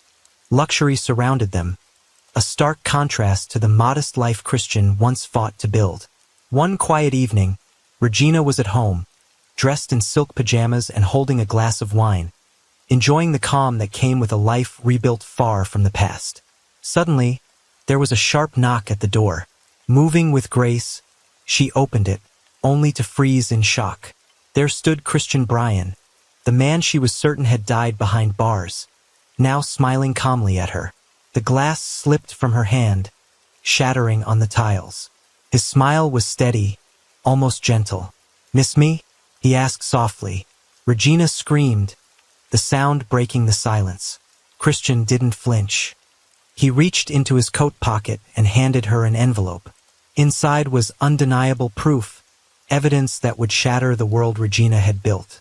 Documents confirming his innocence, recordings revealing their rehearsed testimonies, and clear proof that their daughter had lied. He wasn't there to seek forgiveness. That chapter had closed long ago. So why was he there? Christian's presence was a declaration. He was there to reclaim his life, to demand justice, and to show that the truth, no matter how deeply buried, could never be silenced. After reclaiming his freedom, Christian Bryan was far from finished. Determined to hold those responsible accountable, he filed a $20 million civil lawsuit against Regina and Harriet. The suit charged Regina and Harriet with defamation, malicious prosecution, intentional infliction of emotional distress, and fraud, serious allegations that sought to expose the full extent of the damage their false accusations had caused. For Christian, this lawsuit was more than financial compensation. It was a fight for justice, a demand for accountability, and a declaration that no one should be allowed to manipulate the system and ruin innocent lives without consequences. The civil case quickly drew attention from multiple angles. Child Protective Services, CPS, prompted by the new developments, reopened Harriet's file, even though she was now an adult. This was rare but necessary. The agency launched a detailed reinvestigation, reviewing every report, interview, and document from years earlier. Social workers, investigators, and legal professionals coordinated to piece together what had truly happened. The process was painstaking. They conducted numerous interviews with Harriet, carefully listening to her words, her hesitations, and the changes in her story over time. Slowly, the inconsistencies in her original testimony surfaced. Harriet revealed that her statements in the original case had been influenced, shaped, and coached by her mother. Promises of modeling contracts, phones, and a luxurious lifestyle had swayed her compliance. At times, fear and confusion had overwhelmed her, pushing her to say what was expected, rather than what was true. These revelations shocked investigators and cast new doubt on the legitimacy of the initial convictions. Legal analysts closely followed the unfolding drama, explaining how civil litigation operates alongside the criminal justice system. Unlike criminal trials, where guilt must be proven beyond a reasonable doubt, civil cases focus on whether harm was done and seek remedies through financial damages and injunctions. Christian's lawsuit illuminated the broader issues within the justice system, how accusations, true or false, can ruin reputations and lives, and how difficult it is for victims of wrongful convictions to reclaim their place in society. His case became a powerful example of how the civil courts could serve as a means to seek justice when criminal courts fail. As the civil lawsuit gained momentum, the media frenzy exploded into a full-scale public reckoning. Headlines across newspapers, websites, and television programs exposed the wrongful accusations that had shattered Christian's life. Stories detailed the coached testimonies, the fabricated evidence, and the deep flaws in the original investigation. The narrative shifted dramatically, portraying Christian not as a villain, but as a victim of deception and injustice. Regina's carefully constructed new life began to crumble under this harsh spotlight. Her recently acquired luxury car was repossessed, a stark symbol of the fading fortune she once flaunted.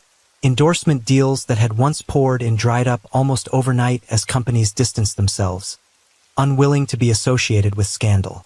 Harriet's burgeoning modeling career suffered an even more devastating blow. Agencies blacklisted her, wary of the controversy swirling around her family. Universities that had once courted her rescinded admissions, and scholarships vanished. Social media became a battleground. Thousands voiced outrage, sharing Christian's story and condemning the lies that had nearly destroyed an innocent man. Hashtags trended, videos went viral, and forums buzzed with debate and support for Christian's fight. Despite the chaos and backlash, Christian remained unwavering in his focus. His eyes were fixed on one goal, ultimate justice, not only clearing his name but ensuring those who had betrayed him faced consequences. As the media storm intensified, Regina's world grew smaller and more isolated. The luxurious facade cracked, and the comfortable life she had built began to unravel, exposing the true cost of deception and betrayal. The legal battle and media attention brought the story to a wider audience than ever before. The pressure mounted on Regina and Harriet as their past actions faced scrutiny from the courts and the public alike. Christian's case was no longer just about personal vindication. It had grown into a fight for systemic change, shining a light on the dangers of false accusations and the need for accountability at every level. The stage was set for a showdown that went beyond the courtroom, a confrontation in the court of public opinion that would challenge long-held beliefs and force a reckoning with the consequences of betrayal and injustice. Christian's freedom marked not just a new beginning but a calculated step in a long game. But his determination to reclaim his life and his dignity was not over. He made another decision that shocked those who knew the story. He bought the house next door to Regina's Charlotte residence. The purchase was quiet, legal, and deliberate, a move that sent ripples through their social circles. Christian didn't just settle in. He set to work, renovating the property with care and precision. Walls were strengthened, windows upgraded, and modern security systems installed, not just for protection but for surveillance, all fully legal and above board. Cameras dotted the perimeter, gathering every detail of life next door. Each day, Christian would step outside and offer a calm, silent wave to Regina as she passed by. No words were spoken, no confrontations initiated, but the message was clear and chilling. The man she had tried to bury was now living right beside her. Regina's composure began to crack under the weight of this unyielding presence. What started as uneasy glances grew into paranoia. She noticed every movement, every small sound. Her anxiety deepened, sleep became restless, and the once confident woman found herself trembling behind closed doors.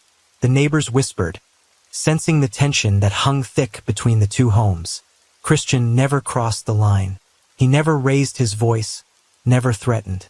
Instead, he wielded silence as a weapon, letting the psychological pressure build until Regina was left begging for peace she no longer deserved.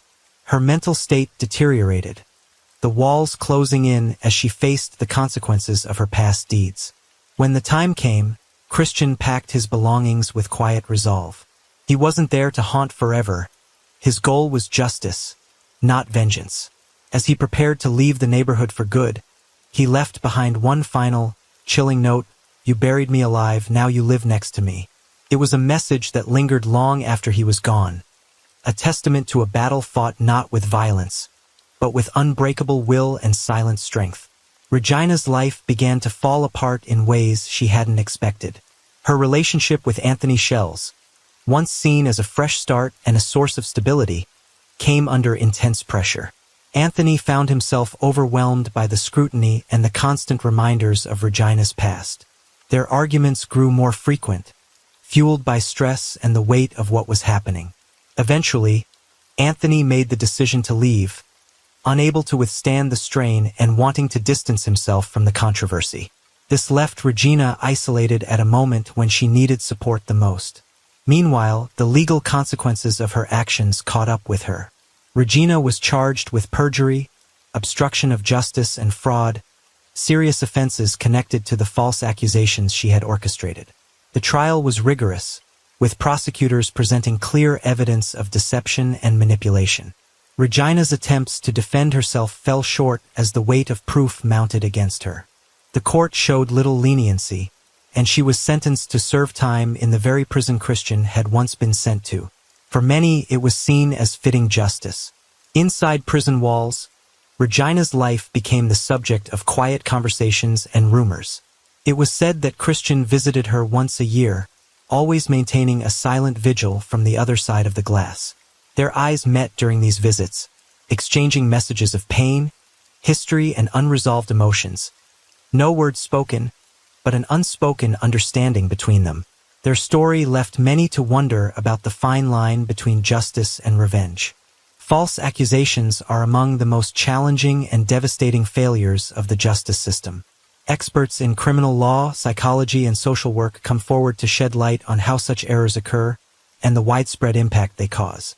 Police investigations, though meant to uncover the truth, sometimes rely on flawed evidence or biased testimonies, leading to wrongful convictions. Mistakes in gathering or interpreting evidence can seal a person's fate long before a fair trial even begins. Psychologists explain the heavy toll false accusations take, not only on those accused, but also on the accusers and their families. The accused often face stigma, isolation, and lasting trauma, struggling to rebuild shattered lives. Accusers, especially when influenced or coached, may experience their own psychological struggles, caught between fear, manipulation, and guilt. This case is not unique. The story of Christian Bryan echoes others where innocent people suffered under similar circumstances. Comparing his experience with cases across the country reveals troubling patterns, rushed judgments, systemic blind spots, and the overwhelming power of narrative over fact. These patterns raise difficult moral and ethical questions. What does justice truly mean when innocent lives are destroyed? How do we balance protection for victims with safeguards against wrongful conviction? The audience is invited to reflect. Would you know the difference if faced with a similar situation? What responsibility does society hold to ensure fairness and truth? Calls for reform grow louder. Advocates push for better police training, improved evidence standards, and support systems for the wrongfully accused. They argue that the system must protect the innocent as fiercely as it prosecutes the guilty. This story remains urgent and relevant, a powerful reminder that justice is fragile and must be guarded vigilantly. The lessons it teaches challenge us all to question, to listen, and to demand a system that truly serves the truth. As we reflect on these questions, we invite you to join us in this ongoing conversation. Subscribe to follow future stories that uncover truth, explore human complexity, and shine light on the shadows of the justice system. Share this story with others to raise awareness and keep the dialogue alive.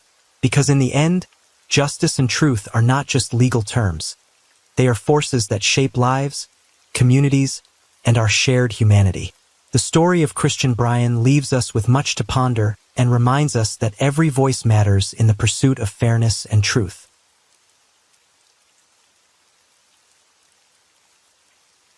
Story 3, May 15, 2022. As the rain fell quietly, Sarah Evans's chest stood still at the edge of a fresh grave, her face streaked with tears, but her eyes told a different story, one that didn't belong to grief alone. The coffin slipped beneath the earth faster than anyone expected. Around her, friends and family bowed their heads, their voices lost in the soft patter of the rain. Yet Sarah's hands shook, and a glance she shared with someone nearby held more than just sorrow. It held a secret. How do you say goodbye to the person you loved most and still carry on without looking back? What happened in those quiet moments before the world watched her grieve? Today, we begin a story about love and loss, about hidden truths waiting to surface. The real question is this: what happened in those final hours when everything changed? And the answer is waiting to be discovered. Jefferson Community High School stood at the heart of its neighborhood, a unique place where worlds collided. It was the school where both the wealthy and the struggling came together under one roof, a rare blend of ambition and adversity. Students from affluent families with polished cars and private tutors mingled in the same hallways as those whose families worked multiple jobs just to make ends meet. The school was known throughout the community for its diversity, not just in backgrounds but in dreams and challenges. Its classrooms echoed with the energy of students determined to rise, even when the odds seemed stacked against them. Resources were limited compared to some neighboring schools, but the spirit was relentless. Teachers worked tirelessly, often going beyond their job descriptions to support their students. In the sprawling campus filled with aging brick buildings, the contrast was everywhere. State-of-the-art computer labs alongside worn-out textbooks, manicured sports fields next to crowded lunchrooms where some students brought their own meals because there wasn't enough to go around. Yet, for many, Jefferson was more than just a school. It was a battleground where futures were shaped and dreams fought for every single day. The school's reputation was complex. To some, it was a stepping stone to opportunity, a place where success stories could be born. To others, it was a tough reality check where the pressures of the outside world seeped into every lesson and hallway. The mix of rich and poor created tension, but also unexpected connections, as students learned early that life wasn't always fair, but resilience could carry you far. Sarah Evans, Kyle Fox, and Denzel Walters were among the many shaped within the walls of Jefferson Community High School, a place that demanded resilience and tested the strength of every student who walked its halls. The school wasn't just a building. It was a crucible where characters were defined. The environment forced its students to grow up fast. It taught them to be cautious with trust, to balance dreams with practicality, and to fight for the futures they wanted, no matter how uncertain the path. The lessons learned at Jefferson were not always taught by teachers, but by the realities faced every day, inside the school and beyond its gates. Kyle Fox was new to the school, his family having just moved into the community. The change was big: a new neighborhood, new faces, and a school unlike any he had known before. But Kyle had a way about him. an easy confidence, a bright smile that made him stand out from the start. Despite the challenges of settling in, Kyle quickly found a rhythm in his favorite subject, English. He loved the stories, the way words could paint pictures and stir emotions. Whether it was analyzing a poem or writing an essay, Kyle found escape and expression in the classroom. His passion for English made him thoughtful, and it was something he shared eagerly with those around him. Sarah Evans was already a familiar face at Jefferson. Warm and approachable, she had a quiet ambition that set her apart. Government class was her favorite, a subject she took seriously because it spoke to the world she wanted to change. Sarah was fascinated by how societies worked, the laws, the leaders, the power struggles. She often found herself deep in discussion about current events or debating policies with classmates. For her, learning wasn't just about grades. It was about understanding the future she hoped to be part of. Denzel Walters was the opposite of loud and outgoing. He was reserved, a thinker, a planner. Mathematics was his world. Numbers and equations made sense to him in a way the chaos of high school often didn't. Late nights spent solving problems, breaking down complex concepts. It gave him control and purpose. Math class was where he shone quietly, earning respect not through words but through sheer determination and skill. Though their interests varied, one thing brought them together every day: break time. In the middle of the hectic school day, they looked forward to those precious minutes when they could escape the noise and pressures of Jefferson. They'd gather in the school courtyard or find a quiet corner in the cafeteria, sharing lunches they had carefully packed or swapped. It was more than just eating. Those moments were a sanctuary, a time to laugh, to share stories, and to lean on each other. Kyle would read aloud a poem he'd found. Sarah would bring up a news story that had caught her attention, and Denzel would explain a tricky math problem he was working on. Their bond grew stronger in those simple exchanges. They were a trio made up of different dreams and strengths, but together they felt a sense of belonging that the rest of the school couldn't offer.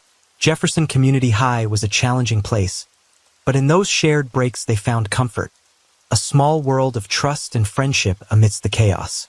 As years passed at Jefferson Community High, the friendship between Kyle, Sarah, and Denzel grew deeper, but so did the differences that set them apart. Kyle's natural charm and effortless charisma made him the school's shining star. He became popular quickly, surrounded by friends who admired his confidence and easy smile.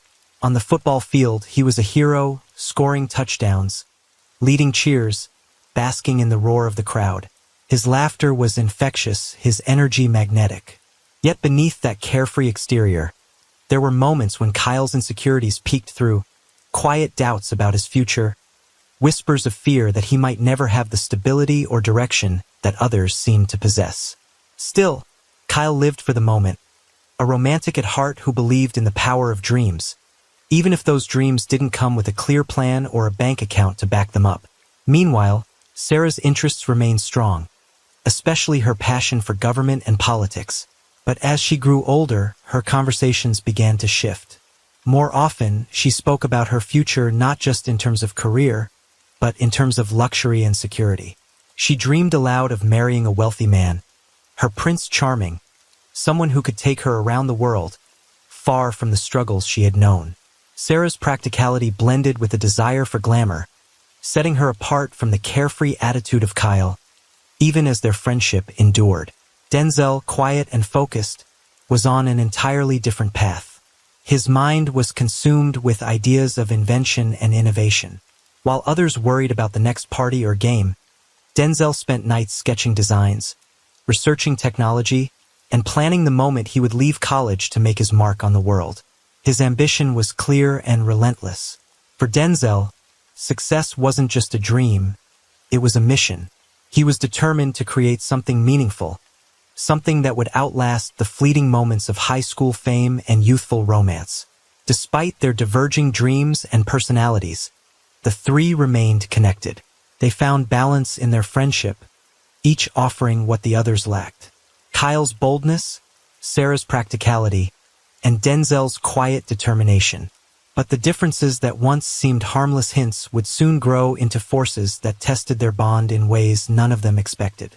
Among this trio, there was more than friendship. There was a complex, unspoken love dynamic. Both Denzel and Kyle were drawn to Sarah in their own way. Kyle's charm and effortless confidence captured Sarah's heart. His laughter could brighten the darkest days, and with him, she felt the thrill of youth and possibility. There was something magnetic about Kyle, wild, passionate, and free. But Sarah also saw another side of her life, one grounded in reality. Denzel's quiet seriousness, his focus on the future, and the promise he carried made her pause. He wasn't flashy or loud, but he was steady, dependable, a safe harbor in a world full of uncertainties. Sarah loved Kyle deeply, but when it came to making a choice, she chose stability. She chose Denzel. It was a decision rooted not just in her heart, but in a desire for security, for a future where dreams didn't have to be fragile or fleeting. She believed that with Denzel, she could build a life, something solid, something lasting. Kyle accepted his role as the third wheel in their story, but he never gave up hope. Though he stepped back, his feelings for Sarah lingered like a quiet ache. There was an unresolved tension, a silent question hanging between them. What if she had chosen differently? This unspoken triangle, the love, the sacrifice, and the longing would cast a long shadow over their lives. It wasn't just a high school romance. It was a choice that would ripple through years to come, shaping their paths in ways none of them could have imagined. After graduation, their lives began to pull in different directions, but the bond they shared remained alive, held together by the quiet promise of friendship and the occasional flicker of something more. Denzel Walters left Jefferson behind to chase his dreams at MIT, one of the most prestigious technical schools in the country. It was a world far removed from the crowded halls and worn classrooms of their community high school. There, Denzel immersed himself in innovation and invention, pushing the boundaries of what he could create. Every late night spent coding or working on projects brought him closer to the future he had always envisioned. Sarah Evans enrolled in a respected law school nearby, driven by the same determination that had fueled her interest in government years before. Her days were filled with dense textbooks, intense debates, and long hours of study. She was building the life she dreamed of, one where she could secure the future she wanted. Through the hectic demands of law school, Sarah never let her friends fade from her life. Kyle Fox continued to pursue his passion for football, joining a semi-professional league, hoping to make it to the big leagues. The path was uncertain, filled with tough competition and injuries, but Kyle's spirit remained unbroken. Their paths may have diverged, but their stories remained intertwined, waiting for the next chapter to unfold. 15 years had passed since those days at Jefferson Community High School. Life had taken them on very different journeys, some filled with success, others with quiet struggles hidden behind closed doors. On June 3, 2015, fate brought them back together at a tech conference in Atlanta, a city that had witnessed the start of their story. Sarah and Denzel had built a life together. He was now a successful tech millionaire, polished and confident, a man proud of his achievements. Sarah, elegant and composed, had stepped fully into her role as his wife, living comfortably in the world he had created. Their relationship, at least from the outside, looked perfect, secure, stable, and admired. Then Kyle appeared. His arrival was unexpected, and it rippled through the event like a quiet storm. The moment their eyes met, the years seemed to shrink. There was a brief, awkward silence between them, a pause heavy with memories neither could forget. The friendly chatter of the conference faded for a heartbeat, replaced by the weight of things left unsaid. After the conference, Denzel invites Kyle over to his house for dinner. At dinner, they recounted the past years. Kyle narrated his story, not as the carefree high school star, but as a man who had faced his own battles. He spoke about the injury that had altered the course of his life. A torn ligament sustained during a critical football game had ended his hopes of going pro. The physical pain had been only part of the struggle. The real challenge was grappling with a future that no longer matched the dreams he had chased since childhood. His voice carried the weight of those lost years, the countless hours of rehab, and the heartbreak of realizing the path he had envisioned was closed. This wasn't just a story of injury. It was a story of resilience, of learning to redefine himself when everything familiar was taken away. Sarah listened closely, the depth of Kyle's experience stirring something long buried. She saw beyond the confident man she remembered. She saw the vulnerability and strength intertwined. The moment brought them closer, bridging the gap time had created. Denzel watched quietly, a mix of respect and unease flickering across his face. He understood the magnitude of Kyle's loss, but also sensed the old tensions resurfacing. Kyle's presence, combined with this revelation, complicated everything in ways none of them were prepared for. That day, the past and present collided. Kyle's truth was no longer hidden, and with it, the delicate balance of their lives began to shift, setting the stage for a story that was far from over. For Kyle, it was more than a reunion. Seeing Sarah again stirred feelings he had buried long ago. Hope, regret, and a longing that hadn't diminished with time. He hadn't expected to see her here, not now, and certainly not like this. For Sarah, the encounter was bittersweet. The past surged back, vivid and complicated. She felt a rush of emotions, nostalgia mixed with a strange sense of confinement. Her life with Denzel offered comfort and security, but it also felt like a cage, one she was beginning to question. Over the following weeks, the contact between Sarah and Kyle grew. It began with casual texts, simple greetings, shared memories from years ago, but soon the messages took on a different tone. They whispered in the digital space, hidden from prying eyes. Phone calls happened late at night, their conversations soft and charged with meaning. Secret meetings followed, quick encounters in quiet cafes. August 2015 started with a message, simple, urgent, and impossible to ignore. Kyle's text appeared on Sarah's phone late one evening. "I need to see you. It's important." The words stirred something deep inside her, a mixture of curiosity and caution. They agreed to meet the next day at a small, quiet cafe tucked away from the bustling streets of Atlanta, a place where conversations could be private, where time seemed to slow. Sarah arrived early, her heart racing beneath the calm she tried to wear. The cafe was almost empty, the soft hum of espresso machines and low chatter creating a fragile bubble around her. Then Kyle walked in, older, maybe more worn than she remembered, but with the same easy smile that had once drawn her in. They greeted each other with a hesitant warmth, a silence filled with years of unsaid words. Finally, Kyle broke it. "I've missed you," he said quietly, eyes searching hers. "I never stopped wanting you in my life." His voice was steady but carried the weight of longing and regret. For Sarah, the words hit hard, stirring memories she thought she had buried. She felt the pull of the past, the rush of emotions she had tried to suppress.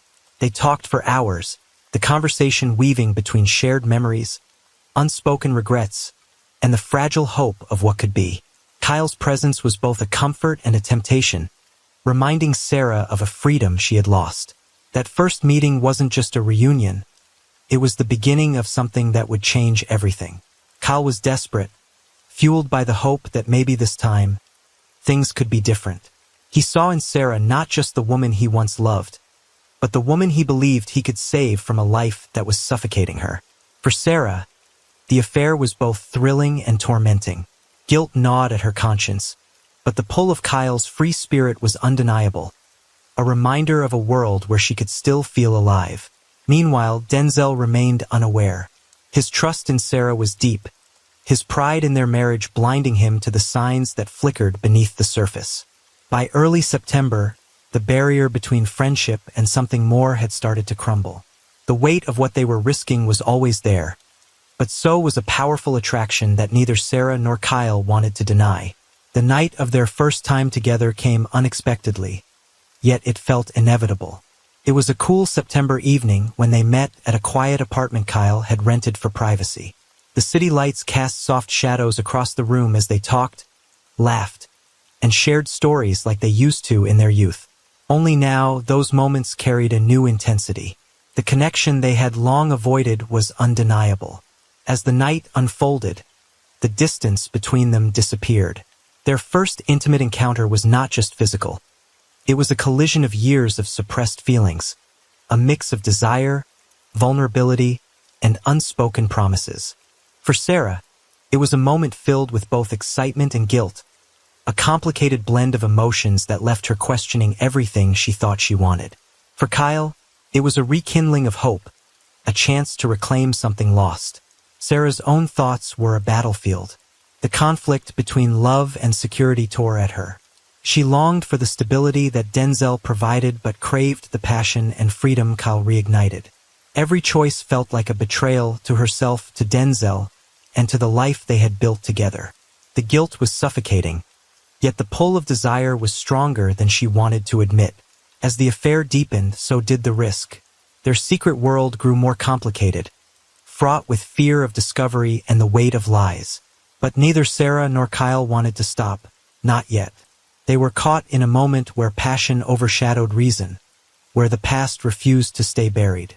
What no one realized then was how close they were to a breaking point, how soon the carefully constructed facades would crumble, revealing the fragile truths beneath. The reunion was just the beginning, a spark that would ignite a fire no one could contain. The affair between Sarah and Kyle took an unexpected and overwhelming turn. When Sarah discovered she was pregnant, the news hit her like a thunderclap. The realization that the child growing inside her was Kyle's was both shocking and terrifying. She was caught in a web of emotions, fear, guilt, and confusion, knowing that revealing the truth could shatter everything she and Denzel had built. Sarah made a decision born out of desperation and the need to protect the fragile world around her. She kept the secret close, pretending that the child was Denzel's. To the outside world, and to Denzel himself, the baby was the symbol of their love and future. June 7, 2015.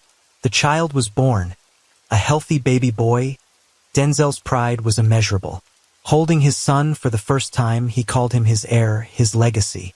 His love was immediate and deep, a father's devotion unshaken by the secrets Sarah carried in silence.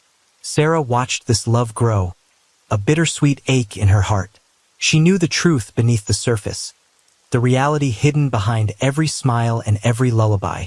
The child was a living reminder of a betrayal she could never confess, a secret she would carry alone. But the pregnancy didn't stop Sarah.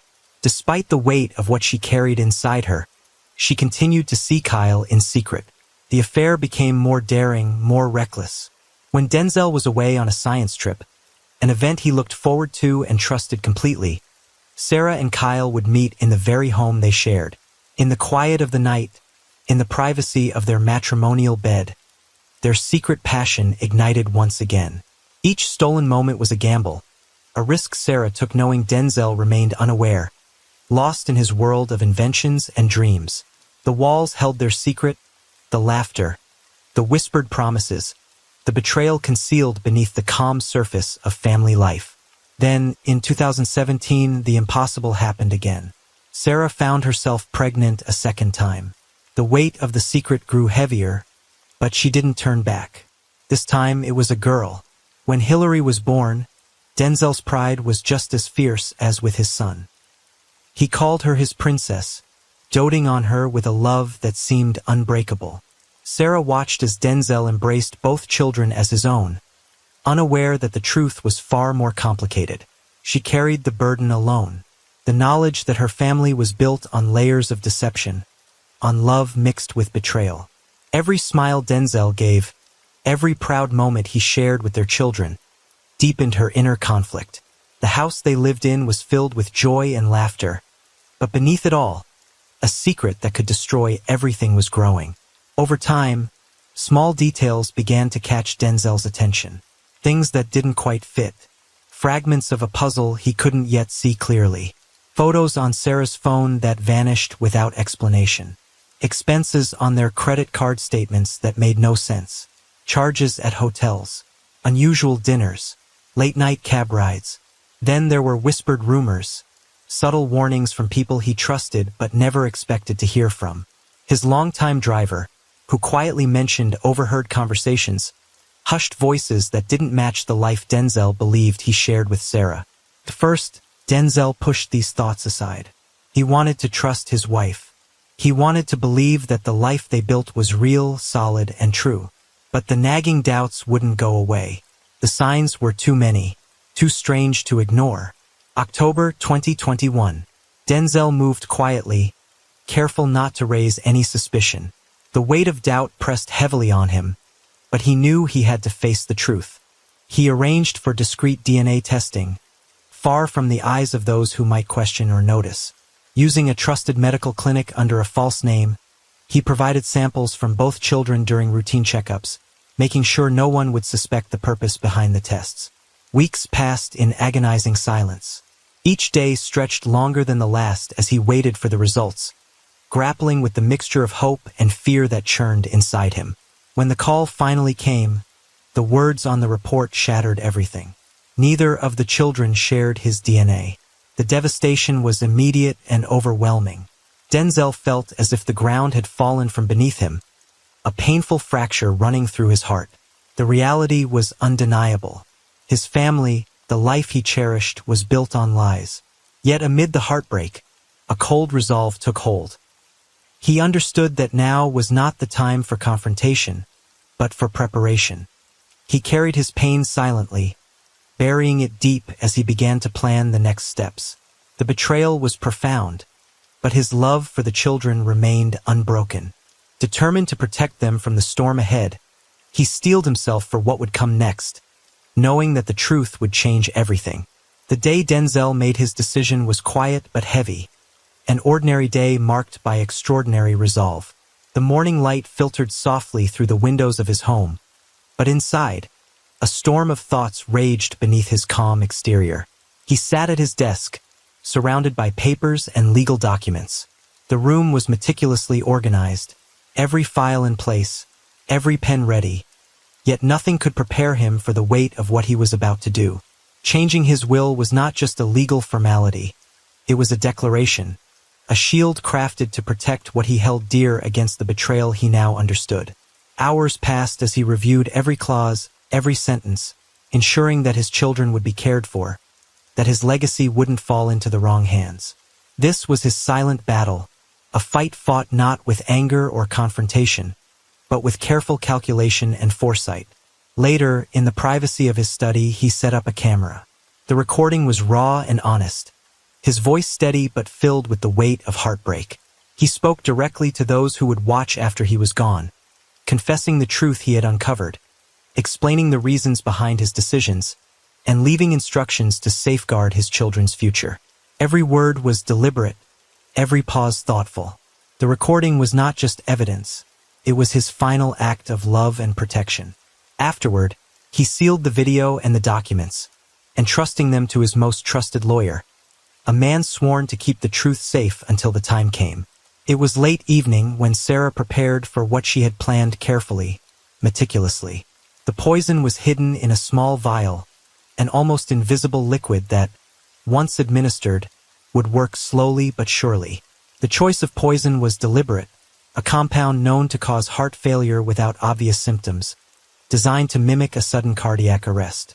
It was a silent weapon, one that would leave no immediate trace and no alarm. That night, in the privacy of their bedroom, the moment arrived. Sarah waited patiently as Denzel relaxed beside her, unaware of the danger lurking in the small glass. When the moment was right, she slipped the poison into his drink, watching with a calm that masked the storm beneath. Within minutes, Denzel's breathing became shallow. His chest tightened, and a sudden heaviness overcame him. Panic flickered across Sarah's face, a practiced act. While inside, she remained focused. As Denzel clutched his chest and collapsed, she screamed, calling for help. The paramedics arrived quickly, their pace urgent, senses alert. They found Denzel unconscious but still breathing faintly. His pulse was weak and irregular. The team began CPR immediately, working to revive him, but something about the scene felt off. His heart's failure didn't respond as expected. Yet, without obvious external injuries and no signs of struggle, the assumption leaned toward a natural cardiac event. Sarah stayed close, wailing loudly, her grief raw and believable. She played the role of the devastated wife perfectly, tears flowing freely, hands trembling as she held Denzel's still form. To the paramedics and neighbors, she was the picture of loss. Denzel was rushed to the hospital, but his condition worsened rapidly. Tests showed nothing definitive. Everything pointed toward a sudden heart failure. Doctors declared his death shortly after arrival. The following days moved in a blur. The funeral was arranged swiftly, with a haste that surprised many. There was no autopsy. Sarah refused, insisting on privacy and the family's wishes. The authorities, seeing no immediate cause for suspicion and moved by the widow's grief, accepted the request without question. At the funeral, the atmosphere was heavy with sorrow. Friends and family gathered, shocked by the sudden loss of a man they admired. Stories of Denzel's kindness, intelligence, and generosity were shared. Tears flowed freely, hugs were exchanged, and the community mourned deeply. But beneath the surface there were subtle signs. Quiet conversations between close friends, glances exchanged with unease, the barely noticed absence of certain details. Yet no one voiced their doubts aloud. The grief was genuine, the loss profound, and the carefully crafted story held firm. For now. The day after the funeral, Sarah Evans was seen boarding a private jet bound for the Maldives. The image of her departure sent shockwaves through the community. Clad in designer sunglasses and a smile that seemed at odds with the recent loss she had just endured, Sarah appeared to leave her grief behind as she stepped into a world of luxury. The contrast between the somber mourning at the funeral and the lavish vacation that followed was stark and undeniable. Social media buzzed with whispers and speculation as photos surfaced of Sarah and Kyle Fox arriving at a sprawling beachfront villa, toasting champagne against the backdrop of turquoise waters and golden sands. On her accounts, Sarah posted cryptic captions, phrases like "new beginnings, freedom at last," and "turning the page." Words that hinted at a life dramatically shifting direction. To many, these posts weren't just updates. They were a chilling message. A bold declaration that life was moving on in ways no one could have imagined. The audacity of her actions in the immediate aftermath of her husband's death was impossible to ignore, stirring a mix of disbelief and suspicion. While the world mourned, she seemed to celebrate, basking in a lifestyle that sharply contrasted the grief that surrounded her. The coldness of her public display was as jarring as it was revealing, leaving many wondering how genuine her sorrow truly was.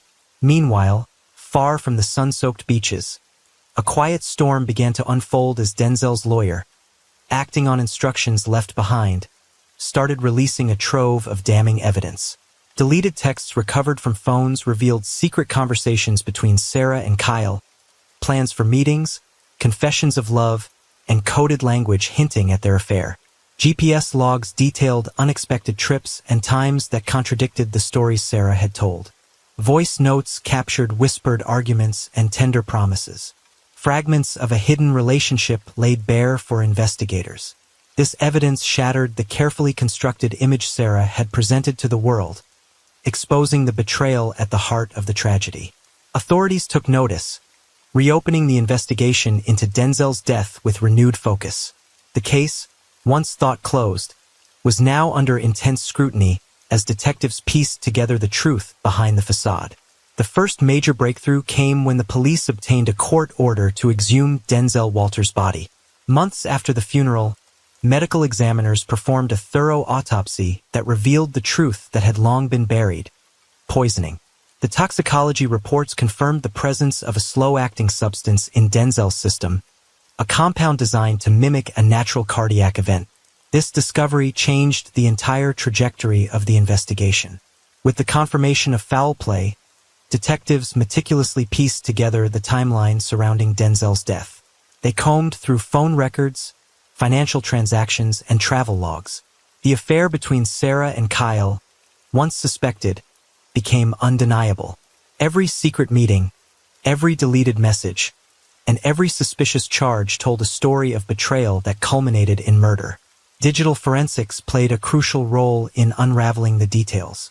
Experts recovered deleted texts from Sarah's phone, reconstructing conversations that had been carefully erased. Voice analysis revealed whispered exchanges between Sarah and Kyle that hinted at their plans and fears. GPS tracking placed Sarah and Kyle at locations inconsistent with their public statements. Technology became the silent witness that brought hidden truths to light, exposing the depth of the deception. The pressure mounted, and law enforcement prepared to make arrests. Sarah was apprehended at a luxury resort spa.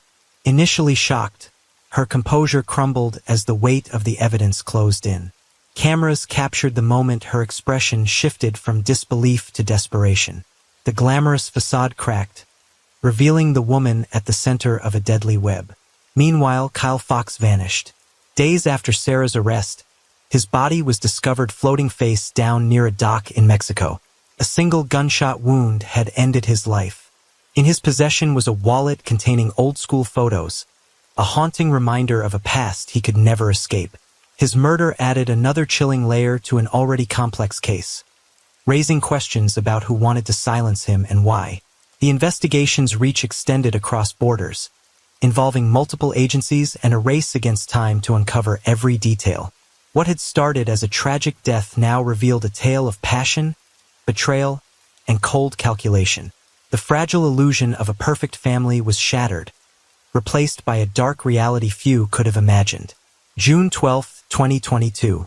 The courtroom was packed with tension as the trial of Sarah Evans began. From the start, her defense painted a picture of manipulation and coercion.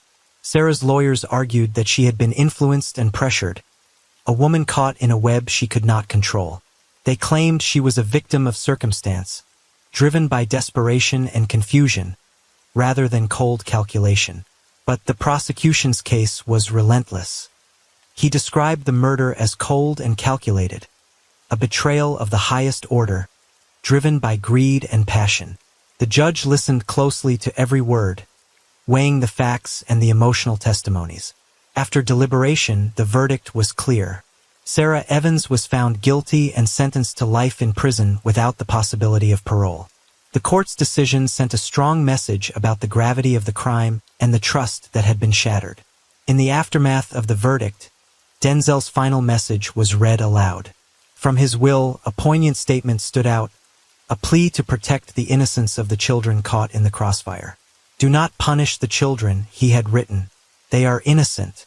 Let them carry my name, not my pain." Today, the children live with their uncle, a guardian who offers stability and love. Every year, they visit their father's grave, a quiet ritual of remembrance and healing. Beside the grave, a memorial stone bears a haunting inscription. "I knew everything," a final testament from a man betrayed but never broken. As we close this story, one question remains.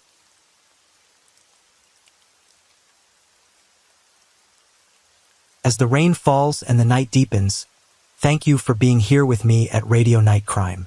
True crime stories remind us of life's mysteries and the need to stay aware, even in the stillness of the night. If you enjoyed tonight's story, don't forget to like, share, and subscribe. Let the sound of the rain lull you to sleep, and until next time, stay safe, stay curious, and let the night keep you company.